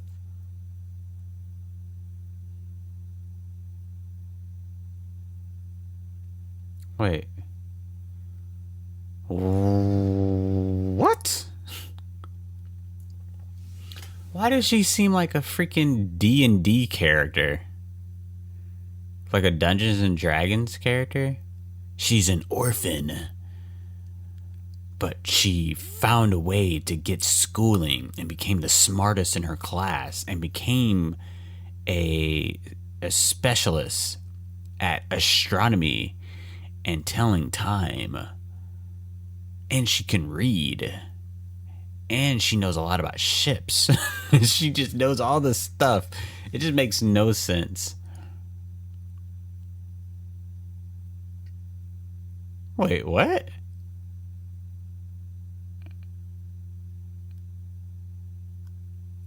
Oh, do not tell me that is her father.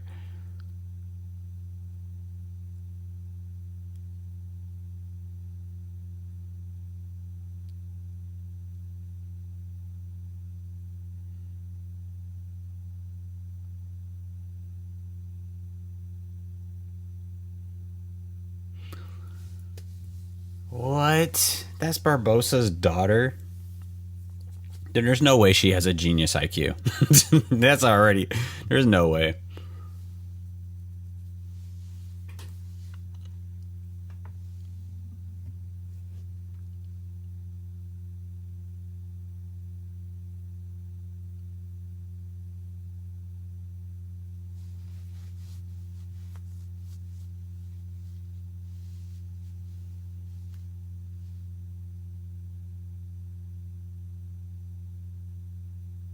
This is fucking stupid. I'm sorry. What is. What? This should be a whole nother movie in itself. And I don't understand why they felt the need to put everything in one movie when they clearly love just making random freaking movies just to give to us. Just put these stories in them.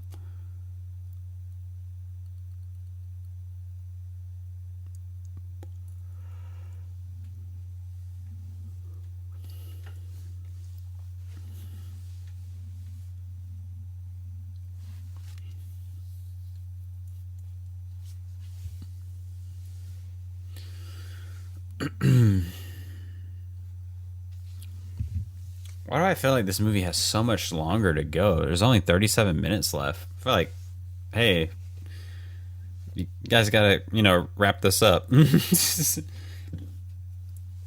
me. It's like, let's get to the final boss scene.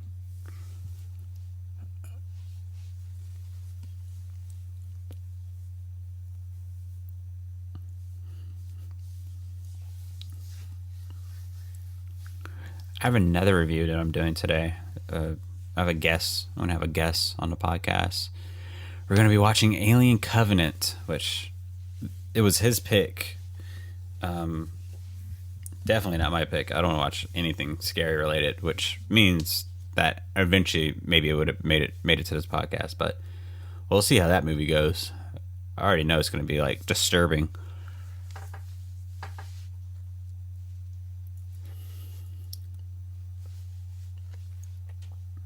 Holy crap.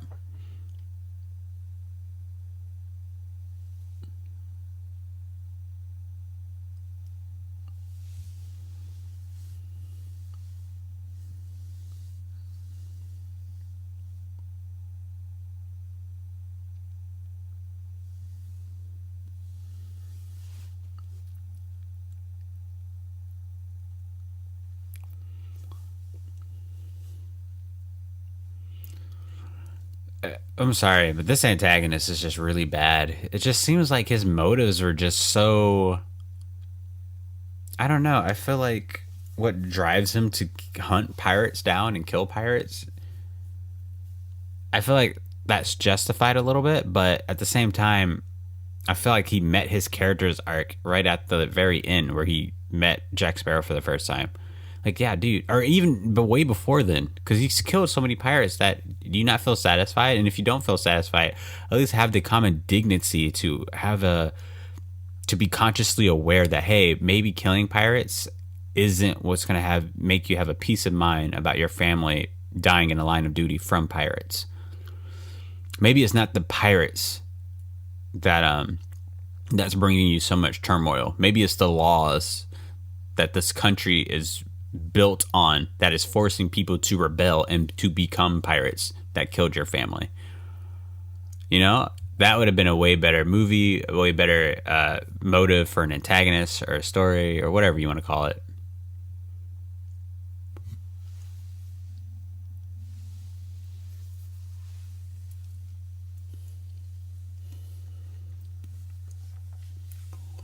Why would you fight those things? They can't die.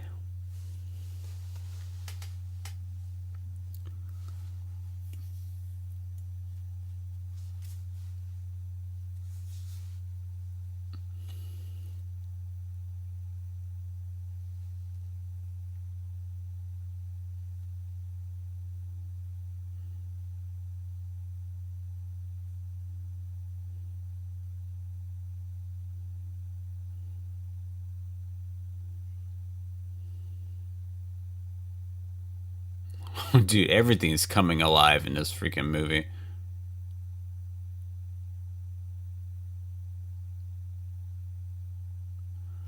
Dude, what is going on? Why is this thing coming alive? So you don't even have to be a real thing. You don't even have to be like a once living organism to be cursed.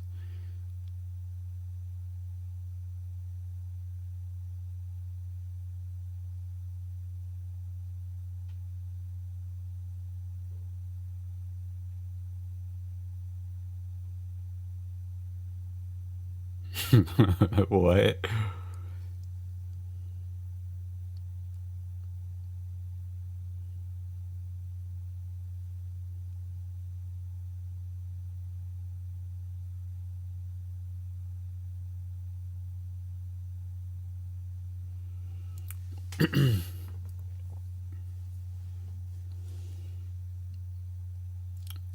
And how did they catch up to the Pearl? I thought the Pearl was supposed to be the fastest ship in the world, I guess.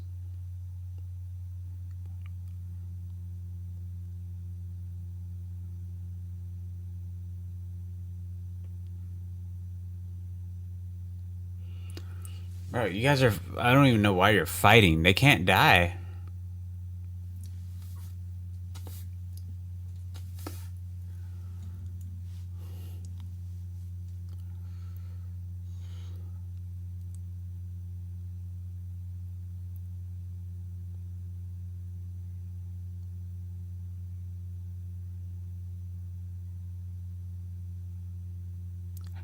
Yeah, that's an island, but they're on our ship about to kill us.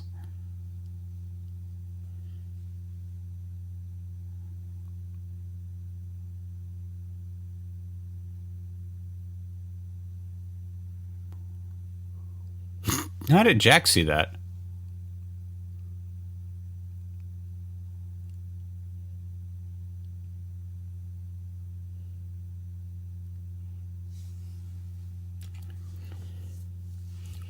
You know what this movie is? It's like eating a ham sandwich.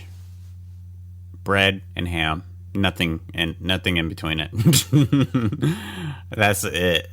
It's just so dry, it's so bland. It's such an adventure that's like nothing makes sense. And it's obviously supposed to be something that's supposed to make sense. Like it should have made sense. You had to make this type of story make sense. But it's just, I don't know.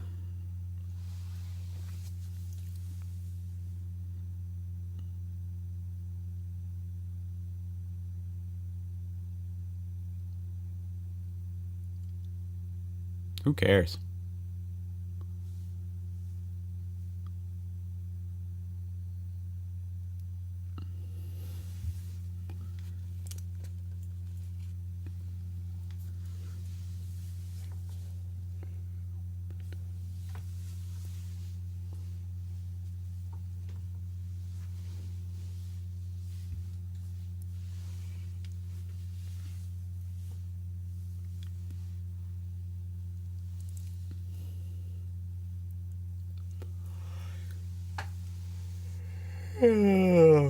There should be like a mini series of Pirates of the Caribbean.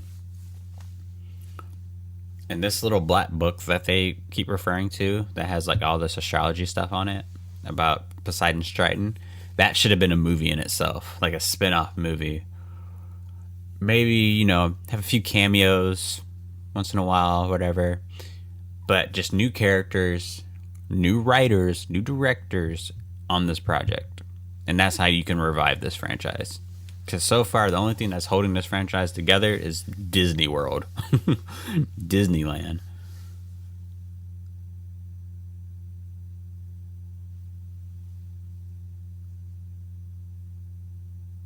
Heavens, not even beautiful.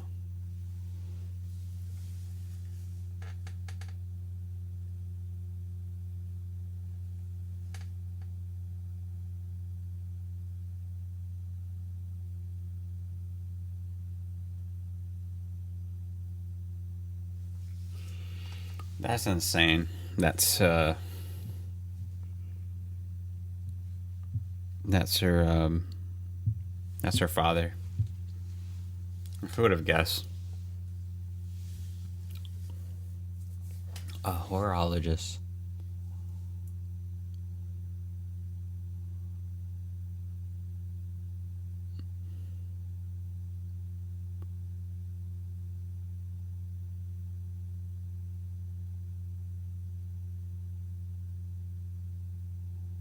Wait, so is that really his daughter, or that's just like someone who he like adopted?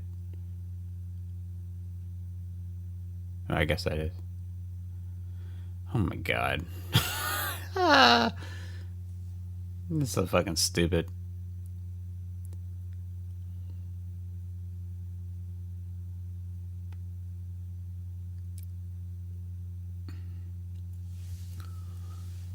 They really try to tie in some Greek mythology type shit in this movie. That's so weird.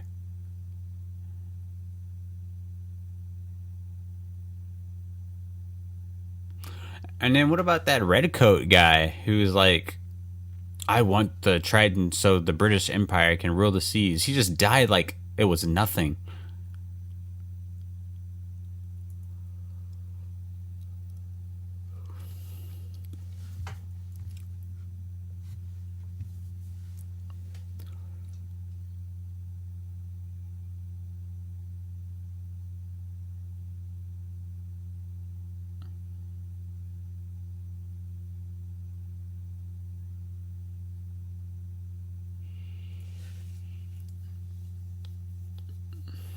Okay, that was a long way down.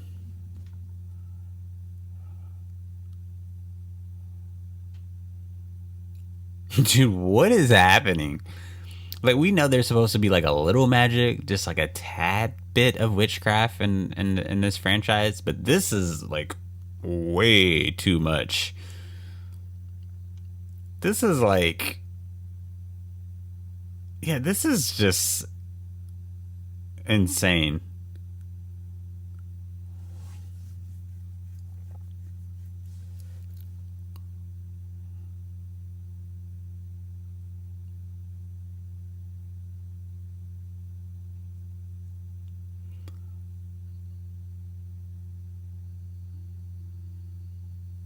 Why are they keeping him alive?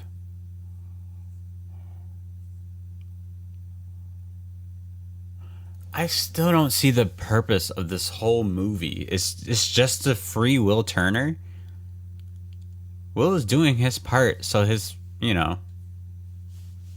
I guess one, it saved Elizabeth's life, but all his friends too. Back in the third movie, I think.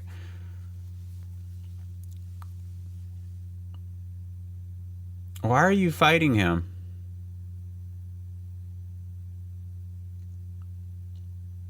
Oh wait, it's like he's in his body, right?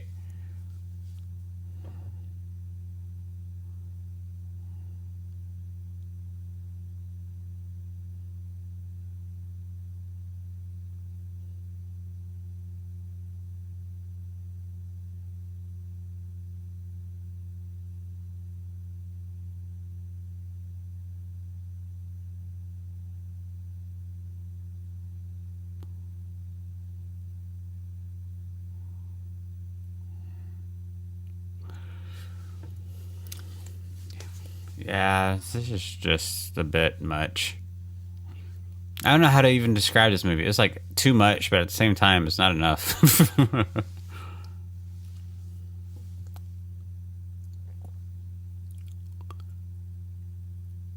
You know what this is? This movie is like getting a bag of potato chips in a vending machine, and when you open the bag, it's like 1/3 full.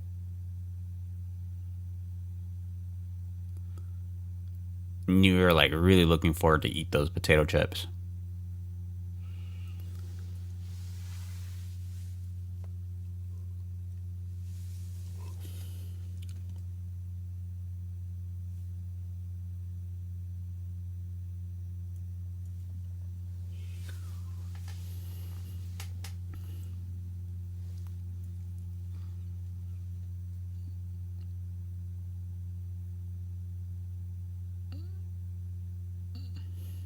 That's Poseidon's trident. I feel like it doesn't even look like what it should.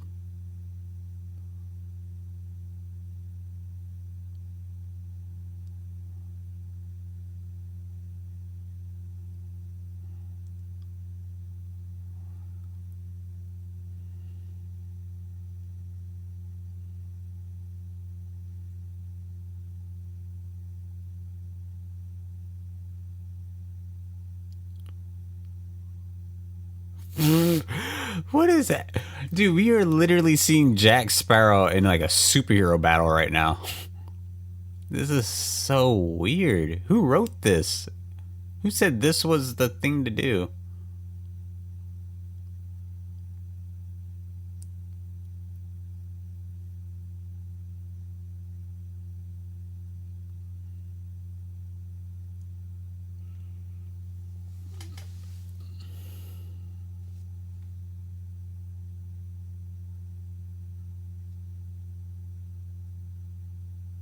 Every curse?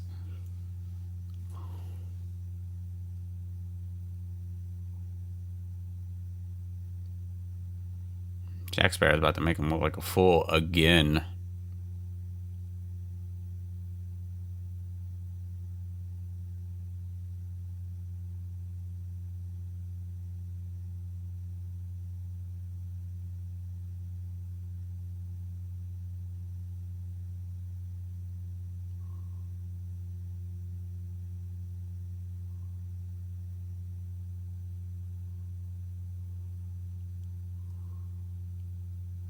How?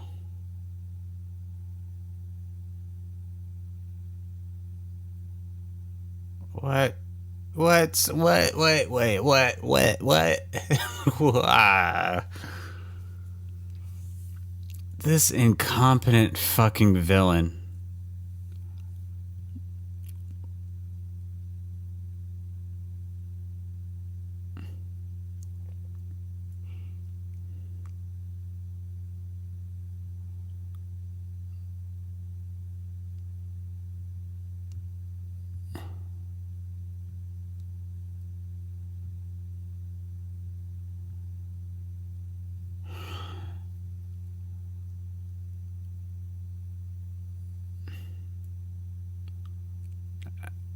I don't get it.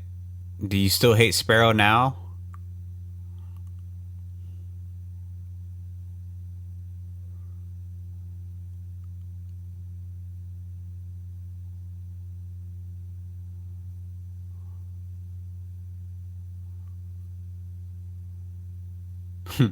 Came alive just to die again. The irony.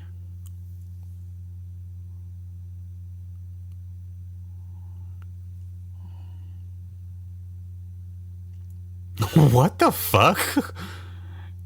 What? Okay, that is the most random thing I've ever seen in this franchise.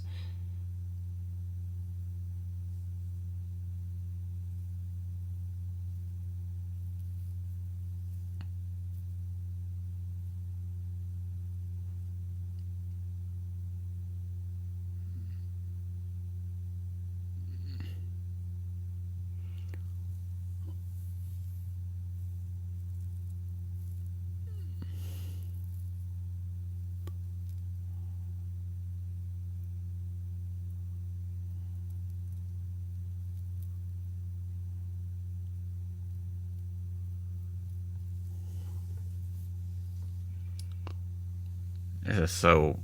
Yeah, this is just bad.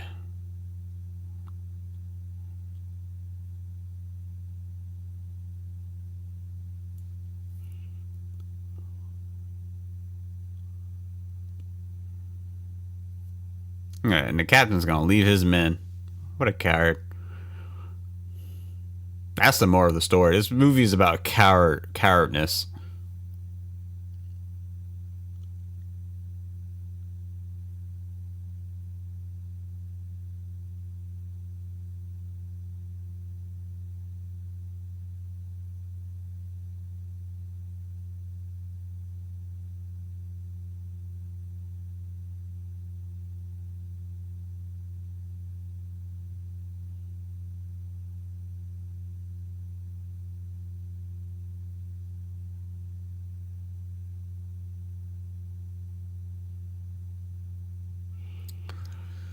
This random ass dude better not die. Oh, that's Barbosa.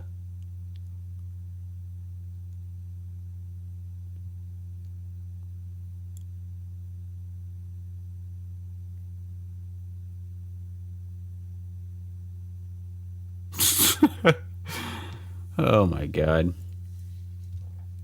No, my god. Stop it. Just stop. Just who wrote this? Okay, yeah, there's gonna be a lot to dissect when this movie is fucking over. That's 18 minutes left. At this point, we're just like, hurry up.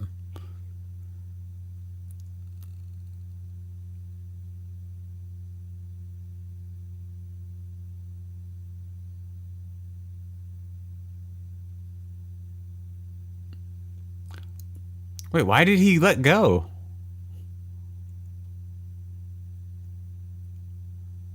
Why did you let go?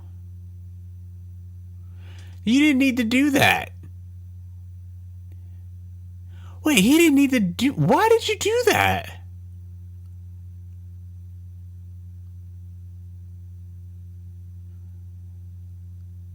There was literally no reason for you to do that. We could have just killed him when he came back, above sea.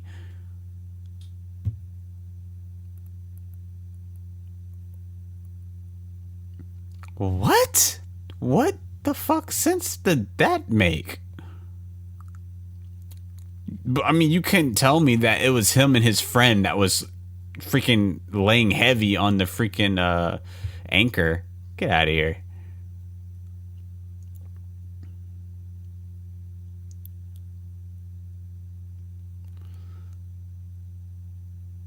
Yeah. Too much spiritual stuff in this movie, man. Too much witchcraft or whatever you want to call it. Magic, curses, it's way too much of that.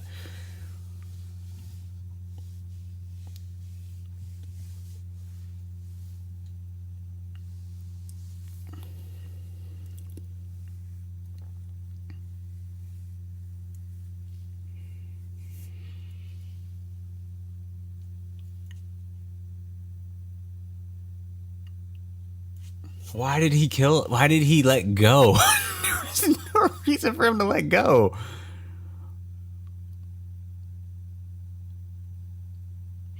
Why? What? What? But why would he let go?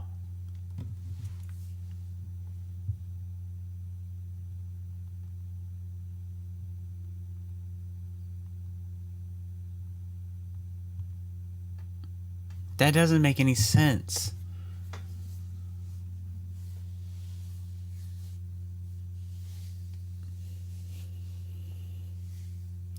For a moment you had everything? You had what?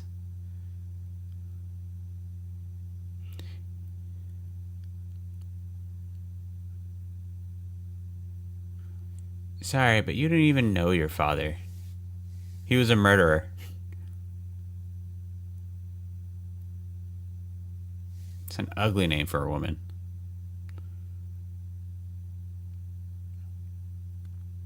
Sorry, you're not getting any sympathy from me. Your father was a murderous fiend.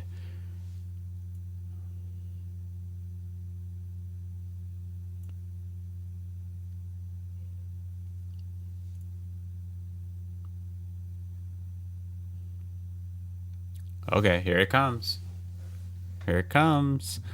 Oh, listen, I'm pretty sure every fan of the franchise was just freaking clawing their eyes trying to get through this movie so we can see this scene right here, and I'm super excited. Here we go.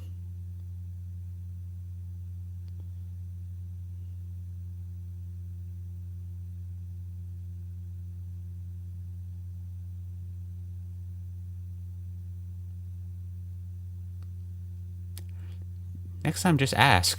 You don't have to slap me. Jesus, I don't like these characters. Oh my god. Who cares? We don't want to see you two kiss. Where's Elizabeth and Will?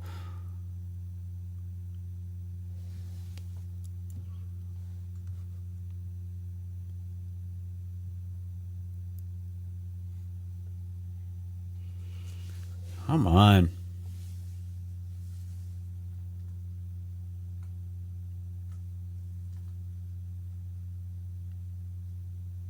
There he is. Will Turner. You gotta smile. I bet everyone in the theater was smiling, clapping maybe. Dude, Orlando Bloom's such a badass. He's so awesome. I love him as Legolas in Lord of the Rings.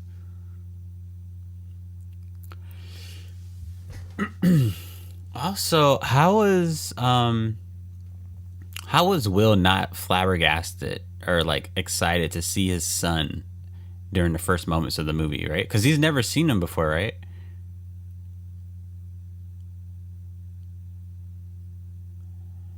This is weird. This is a little bit weird. Who cares? Just get to the Elizabeth part.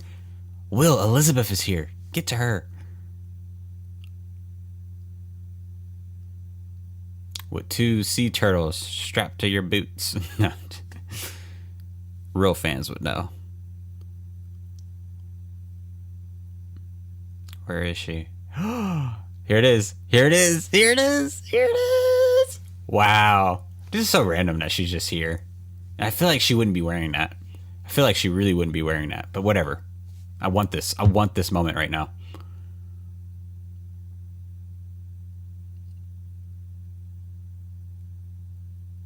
Oh, Elizabeth. Oh, wait. This almost makes up for the whole movie being trash. Almost. Yeah, we don't care. Get back to Elizabeth. Show it. Yeah, thank you. Kiss. Kiss. Yeah. No, why'd you cut away? What the... Oh, my God. Dude, are you kidding me? How long was that? How long was that? Like 2 minutes? Not even that. Like 1 minute and 10 seconds of them being... That's all we wanted to see in this movie. Just them together.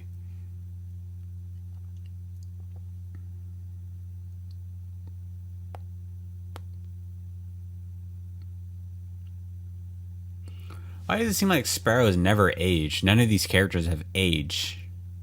Well, Elizabeth and Will look like they've aged, definitely, but no one else really. Like a good 15 years have passed. And I feel like half of these pirates should have been dead from just gingivitis.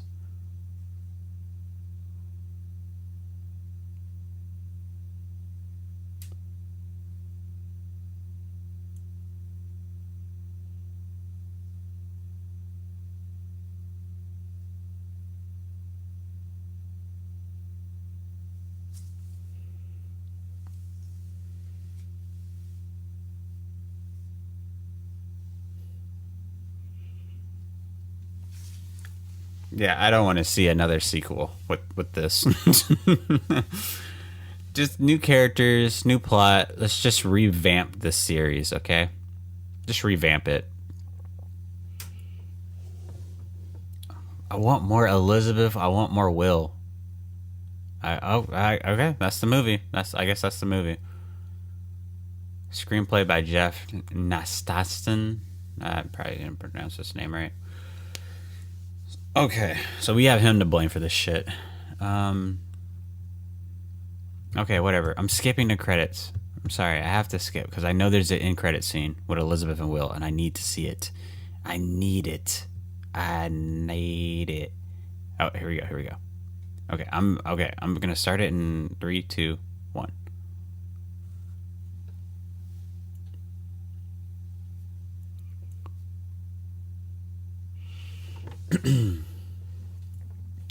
What is that? What is that? It's like a candle with glass, magnifying glasses.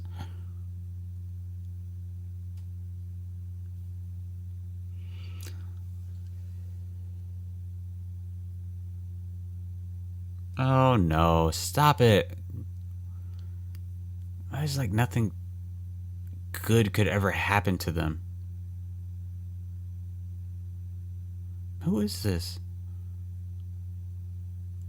Oh no. Stop it. I thought the curse was over. Dude, I'm gonna go ape shit. Leave them alone.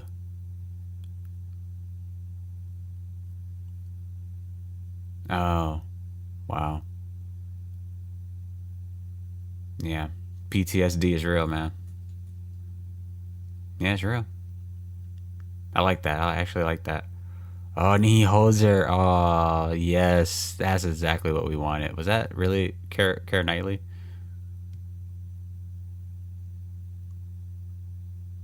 What was that? That was a little weird. I don't understand what that was. I guess that is Keira Knightley. Nice. Dude, yes. Dude, okay, I think I remember years ago when this movie came out, and I remember Amy saying she saw it in theaters, and she was saying that sitting through 2 hours of whatever the fuck this movie was trying to present itself as was completely worth it because of the end scene that we got to see Will and Elizabeth. And I will say, seeing Will and Elizabeth at the very end was very satisfying. Very satisfying. It almost kind of makes up for the buffoonery that we just watched on screen. So yeah, all right, that's the movie. That is the movie. So all right, scale, or basically what the podcast is, I find an appreciation for movies that I do not care for, and I know that other people love them, and me trying to find an understanding on why people love them and understand them. There are people out there, there are kids out there, huge fans of this franchise that do love this movie. They do appreciate this movie, and I can honestly understand why. You know, it's kind of like, you know, for me, like Lords of the Ring, Star Wars, Star Trek, whenever there's a new installment of a franchise that I love, regardless if I feel like it's going to be trash, or, you know, if I feel like it's kind of disrespecting it, this or that, it does bring joy in my heart a little bit that the franchise is still going.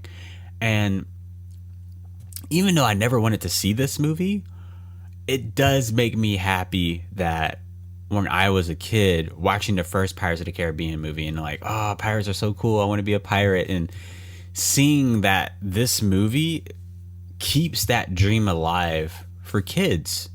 And not even for kids, but for adults too, for not just wanting to be a pirate, but to still push the agenda forward to bring out awareness of women's rights and feminism. And also, I feel like this movie was a huge symbolism in terms of, I feel like it's a huge symbolism, but at the same point I didn't really talk about it, but I feel like this movie is a huge symbolism in terms of the laws that countries and governments make for their inhabitants who live in their country, to the point where a lot of these laws don't help a lot of people.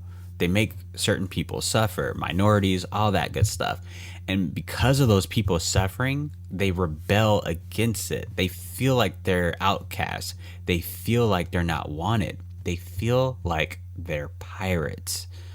And I think that's, from this whole franchise, I think that's what Pirates of the Caribbean is trying to tell us.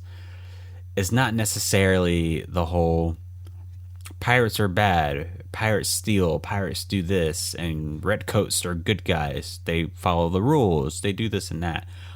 Basically, what pirates are basically a metaphor for, I'm trying to word this correctly. Pirates are basically a metaphor for whenever you get a thought in your head that maybe everything that I grew up learning, everything that I thought how the world works, how I thought laws work, how people were treated equal, is not very true. And this world is a very cold and dark place that is just not fair for people. And at the end of the day, we are all pirates because we're all trying to survive in a world that is unjust and made by someone's undoing. So I feel like that's what this film is trying to tell me. I feel like that's what every Pirates of the Caribbean film is trying to tell me in a grand sense of things. But yeah, another thing I appreciate about it, I do think it's very cool that Johnny Depp was very heavily involved in every single film in the entire franchise, especially this film. Whereas clearly from like Stranger Tides to this one, a lot of the cast are like, nah, this is run its course. We had a good run, but we're ready to move on, right? You can tell Johnny Depp really likes playing this character and playing this role. And we all love seeing him play this role. So I think it's absolutely amazing that throughout so many years, he's still able to dress up as a pirate and become Jack Sparrow, one of the most beloved Disney characters that we've ever seen. So I do think that's awesome. I do think that's really cool. And it does bring a smile to me, even though they completely dumbed down his character throughout this entire fucking movie. Anything else I appreciate? Again, I love pirates. I love that stuff. I love learning about early 1400s, 1500s, 1300s, seeing pirate ships, pirates battles, guns, all that stuff, and trying to understand how the world works back then. I love history in that sense, so I always love seeing movies like that. Yeah, I think as far as everything I appreciate for it, I think that's it. So on a scale of 1 to 10, what do I really give this movie? I'm going to give it a 3. No way. I'm going to give it a 4. No, I'm going to give it a 4. And it's only getting a 4 because we got to see that amazing end scene of Will Turner and Elizabeth Swan. That's the only reason why this is getting a 4. This movie is literally you going to a restaurant with friends or family, and you put in your order. You're like, I want to eat this, that, with a side of this and a Coke, right? The waitress says, fine, I'll get you that. And you're just waiting. You're waiting. And then out of grace of God, you see the waitress carrying your food, right? She's carrying food and she's bringing it. She's walking towards your table just to find out, though. Wait for it. Just to find out, though, it's not your food. She's going to the table over. That's basically what this movie is. It's just nothing happening. Or excuse me, there's a lot of stuff happening in this movie. but a lot of it doesn't make sense. That's one. Two, none of it is warranted. And three, it just feels empty. Now, let's do a freaking deep dive. And I'm only doing a deep dive because I actually do love Pirates of the Caribbean. Or at least just the first movie. This movie is completely useless to the entire franchise. Granted, even though we got that amazing scene with Will Turner and Elizabeth Swan, which we all desperately needed. I sleep every night hoping that would happen. Even though we just got that, this movie is completely useless. So many things were thrown at us that it didn't make complete sense. Oh my God. Excuse me. There's so much dust around here. I'm just going crazy. So there's so much stuff that happened in this movie. So let's break it down. First things first. The first character we're introduced to in this movie is, what's his name? Will Turner's son. I don't even remember his first name. Turner Jr. Let's just call him that. Turner Jr. So we're introduced to Turner Jr. He's just a little boy. And for whatever reason, well, not whatever reason, I would understand that his mom would tell him about Will Turner and about how he can't be in his life because he's serving a debt for life. And he did it for his family. He did it for you. He did it for me, right? I'm guessing that's what he told what she told her son. Now, I feel like, and I said this in the beginning of the movie, a kid is going to react to that in one or two ways. They're either going to accept it or they're going to call bullshit and say that this guy is actually a deadbeat and he's a loser, right? So throughout his life, there's so much we miss of him being. I feel like the movie, honestly, I think it would have been really good if he was a little kid and we see Keira Knightley, she could just have like 2 minutes in the movie, her telling her what happened to Will Turner, right? She's telling her son the story of how he's now the captain of the Dutchman.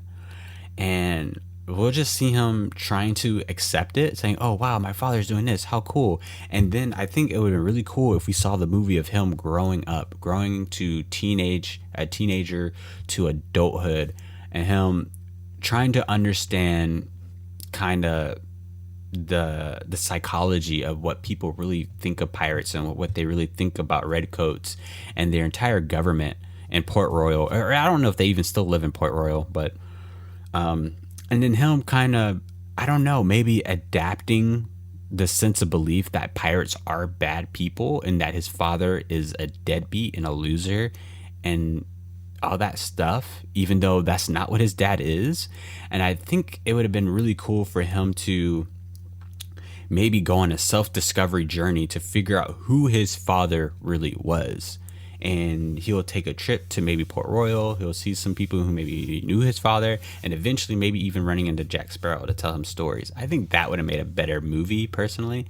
Now, obviously, I don't know how much action that movie would have had. I think you could have thrown some action scenes here and there, and it could still be a comedy. But I think, I don't know. I think just a story of a kid growing up without a father in the household and him trying to understand what it is to be a man and trying to understand why does the government hate pirates, because his father's a pirate, but he's been told his whole life that his father is a good man. Like, I feel like that would have been a way better movie than what we just watched, right? That's one. I feel like there's 20,000 points I can make for this movie. Two, now let's talk about, what's her name? The random woman, she's named after a star. I guess now she's called Barbosa. It's a fucking ugly name for a woman. Excuse me. So now we get to Barbosa's character. And honestly, I know there's a lot of witchcraft in this movie. All the stuff that makes it into a fantasy, makes it into a sci-fi. But honestly, the first element that you see in this movie that's like, whoa, this is like so sci-fi, like the planets are rearranging and the universe is pulling all these strings together for this moment to happen. The moment where that's officially a sci-fi is when we first see Barbosa, the lady Barbosa, what is her name? I can't. Star Lady. I don't know what else to call her. I feel like her being an orphan, and then her, first off, it has to be tough being a freaking orphan at that young of an age, right?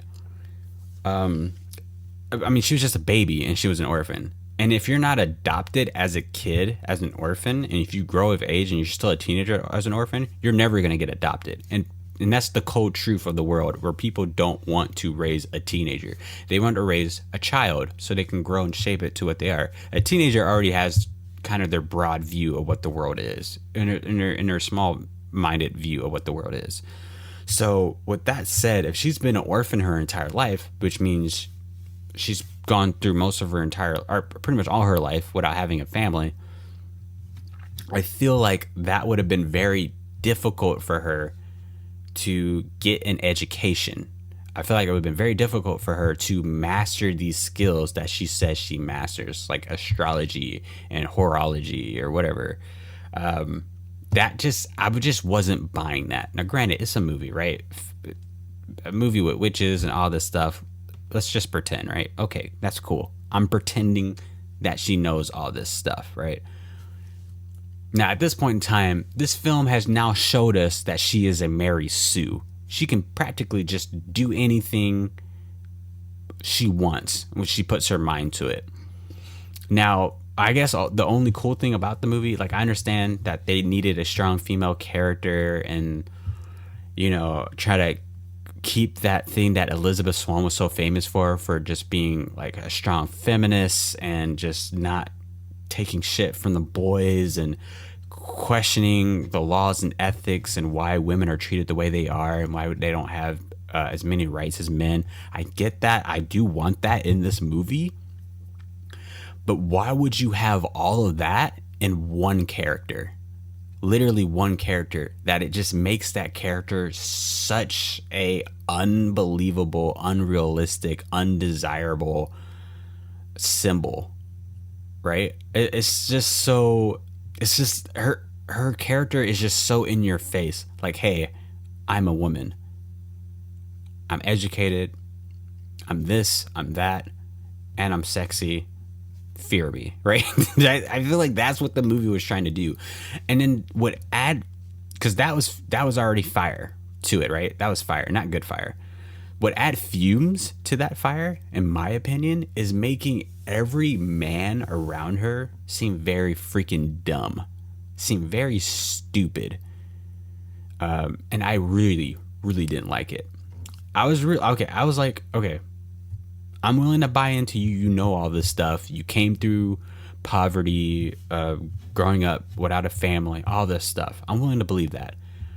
But every man just succumbing to you because you're so knowledgeable and they literally are just so stupid around you just because you're just knowledgeable is just really stupid. And it's not only insulting to the viewers, excuse me, but it's insulting to the franchise in itself. Because we know Jack Sparrow is an idiot, right? We all know this. Jack Sparrow is an idiot, but he's not stupid, right? That's the same thing for a lot of these other pirates. Davy Jones, Barbosa, the male Barbosa, all of them. As pirates or certain human beings that they are, some of them are idiots, but they're not stupid. This movie really tried to portray men around this woman as really stupid human beings. And I don't believe that. I really, really don't believe that.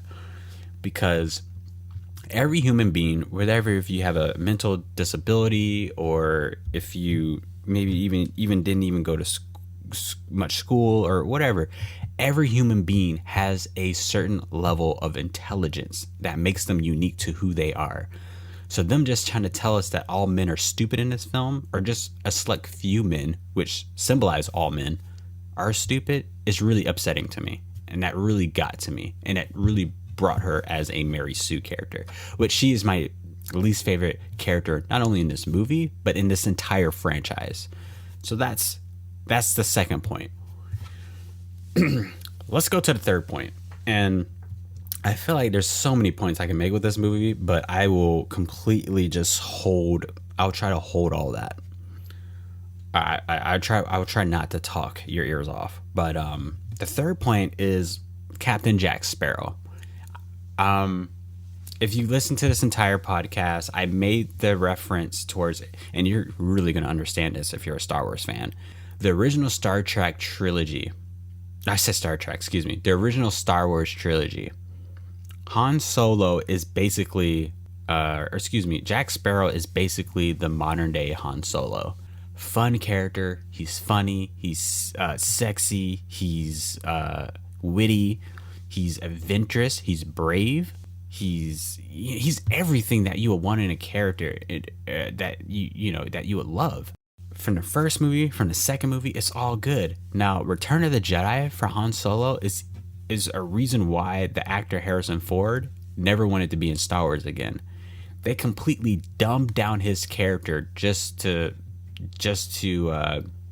and we already love Princess Leia, right? We already love her character and thought she was already a strong female. But to make her seem stronger, they completely dumbed down his character to the point where he was a freaking buffoon. And I feel like they did that with Jack Sparrow in this movie. Now, granted, I've never seen Stranger Tides, so I don't know if they also did that in that movie and they're just trying to be consistent. So, but all I know is from the first movie, the second movie, to the third movie, Jack Sparrow is not stupid. He's an idiot, but he's not stupid. He's a very knowledgeable human being. He's a very intelligent human being. For the knowledge he knows how to run a ship, how to run a crew, all the curses that are out there, how muscle memory works for him, how to know how to shoot a gun from fighting, fighting, whatever you want to call it, or sword fencing, whatever. Jack Sparrow is a pretty intelligent human being, and I hate that this film completely dumbed him down.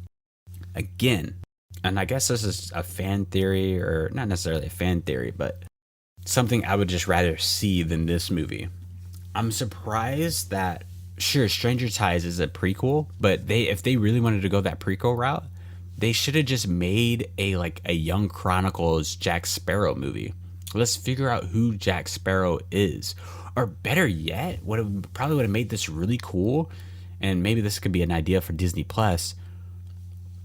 Just make a freaking TV show about meaningless adventures that happen in this city island that pirates come to hang out, redcoats come to, I guess, hang out, or whatever, right? And you kind of get a lot of these different new characters, and they all have one thing in common. They both had a run-in with Captain Jack Sparrow, and they both tell different stories and adventures that maybe you can see play out on screen. That he's like the most creative, assertive human being. Like, he can get out of any situation. He's so smart. He's so strong. And other people telling stories like, this guy is an idiot. Everything he does, he just makes up on the fly. All this stuff. I feel like that would have been so much more cool, so much more fun, more original than what we got here. Because basically what we got in this movie was a retcon of Will and Elizabeth Turner, which was Will's and Elizabeth's son, and then Barbosa's daughter. We got a retcon of those two characters. We got a dumbed down Jack Sparrow. We also have an antagonist. I'm going to get to him in a minute. That's going to be like my fifth point, or I guess technically my third point. No, wait, third, fourth. Yeah, that's going to be my fourth point. I'll get to him. But we just got a lot of things in this movie that didn't make sense. It didn't go together, and a lot of these actors didn't have chemistry together. Well, besides Jack Sparrow and Barbosa, when they shared the screen together, that was fine. But these other characters, Barbosa woman and Will Turner's son, I'm not buying it. No, thank you. Okay, and the last point I want to make is the antagonist. I'm going to take off my headphones for this because my ears are killing me. I have these over-the-head earphones. So the antagonist of this movie, I don't even remember his name, honestly, because it's just whatever at this point. But his origin story, that what he told from what this movie is telling me, that his father and his father before him were in the military, in the Spanish military, and they both lost their lives in the line of duty on a ship due to pirates, because pirates killed them, right? And because of that, this man has vowed his life to kill pirates. Now, with everything I just said, I don't have a problem with that. If that's his motivation, that's what his need and desire wants to be. His need is to kill pirates. His desire is to have the seas safe from pirates. I'm 100% okay with that. I'm for that. I want to watch that. Here's where it's bad, where this movie just completely shits on his character and his entire story arc. His story arc of his grandfather dying, pirates killed them, he wants to kill pirates, he wants to free the sea. In a span of 20 seconds, they told that entire story, and he killed the pirates. And he said the seas were as safe as they've ever been. So what's the problem here? So why does he keep killing pirates? Why does he keep doing this? You can't tell me that this man has killed so many pirates, and from how he was telling the story, I don't think him killing the pirates made him feel better about the deaths of his father and his grandfather. I don't think he felt better from that. You can tell he felt a little better when he said the seas are a lot safer, which I would understand. But if that was the case, what does Jack Sparrow matter to you? What does it matter? Like, Jack Sparrow is honestly just a dude who you were trying to kill during a pirate raid, and he got away, and he outsmarted you and your entire crew. You're really gonna hold that resentment over him for all these freaking years? And by the way, why is that in this franchise where certain pirates who have a curse on them, they're like, we're stuck in this curse for all eternity, but in reality it's just like a mere few years and then they're out of the curse? Well, maybe, I don't know how long Davy Jones has been that, but for all these other characters, it hasn't been that long that they've been quote unquote cursed. But I digress. So again, if the antagonist's character arc was already flawed within that 20 seconds, because from point A to B, he's already went a full circle in his character. So there's no reason for him to hate Jack Sparrow. There's no reason for that. And it kind of makes you think too. Maybe I'm just overthinking it, and I know it's a movie. Like, just accept it. It's just a movie. You're not supposed to think too deep about it. But honestly, really think about this. If someone, let's say someone murdered someone you love, right? Your family, your significant other, whatever. Let's say they murdered them, right? Obviously, you would have resentment towards that person, right? Let's say that. Or maybe even those type of people, maybe, right? Maybe. So let's say you trying to get revenge on them, you have now a curse on you. And now for the last 3,000 years, you have been cursed and you have been in this dark hole thinking, just, living whatever existence you have. But basically the point I'm trying to bring to you, you're thinking. All those years, you have been thinking about the moment that your significant other or your loved one has died and what that person has done to them. Now, granted, I know not every human being on this planet can come to realizations of what happened and can have the emotional intelligence to try to accept grief and try to accept that people die and it's unfortunate, and that this person, yeah, sure, they're an evil person, but that doesn't mean that you killing them is going to bring anything good. You would think all that time of that antagonist thinking about Jack Sparrow and wanting to kill Jack Sparrow, that he would have, I don't know, maybe come to conclusions that, me being on this ship, crew of people, Me trying to kill all these pirates, always put myself in harm's way, always trying to do everything I can to protect the seas. I've dedicated so much of my life to that I missed out on life myself. My father, my grandfather, built a legacy of military Spanish people in their family. And unfortunately, they were killed by Spanish people. Now, this guy can't even say that he has a son of his own or a daughter of his own that he wants to pass down that legacy to, because he was so addicted to vengeance. That's all he was thinking about. He was thinking about Jack Sparrow to the point where he missed out on life. Now, granted, there's a lot of human beings that do that miss out on stuff because they keep thinking about other things and they keep trying to grind hard of trying to pursue other things that has overcome their emotions. That's fine. I understand that. My problem with that is the fact that this guy has had so much downtime to think about that situation of his father and his grandfather dying and Jack Sparrow doing what he did, which anyone would have done that in that situation. So you can't really say that Jack Sparrow was a freaking horrible person for doing that. You can't possibly think that with all that downtime and all that thinking that you can't come to a realization of you know what? Maybe Jack Sparrow isn't the one to blame. Maybe pirates aren't the one to blame. Maybe it is the government that have these rules of laws that make people feel like they don't have an option but to steal, but to kill, and to become pirates. Maybe that's who the real enemy is. I don't understand why they couldn't go that route with this character, to maybe question the ethical laws of the government, of the Spanish government, the British government, whatever. Just, I feel like that would have been so much better than what we've actually got, but whatever. That's it.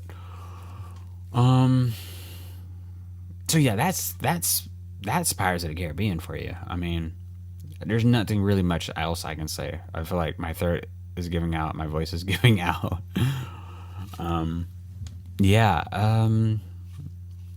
Yeah, please, if you're watching this on YouTube, please leave a comment. Let me know, what did you thought about the movie? Were you excited to watch this movie going into it? Were you never excited to watch it, which is why you're listening to this podcast and watching it? What did you think of the movie? What's your overall score of it? If you're listening to this on Spotify or wherever you find your podcast, leave a review. Let me know what you think of the podcast and just of the episode itself. And yeah, I mean, honestly, that was so much bullshit that I just watched, but it was, I want to say it was worth it. I want to say it was, I don't know, seeing Will and Elizabeth that one final time. And I remember Amy telling me, like, it was worth it. Like, seeing them like that, oh my God. If it was worth it, seeing them at the very end, which it was so satisfying, right? I feel like they can do that for every movie. They can put whatever bullshit they want in whatever freaking sequel, prequel, whatever anthology Pirates of the Caribbean content they have out there. We will eat that shit up just as long as we can see Jack Sparrow, Elizabeth and Will doing Jack Sparrow, Elizabeth and Will things. I don't know. But yeah, that is the podcast. So yeah, I guess I will see you on the next one. Until then, victory or death, Starfighters.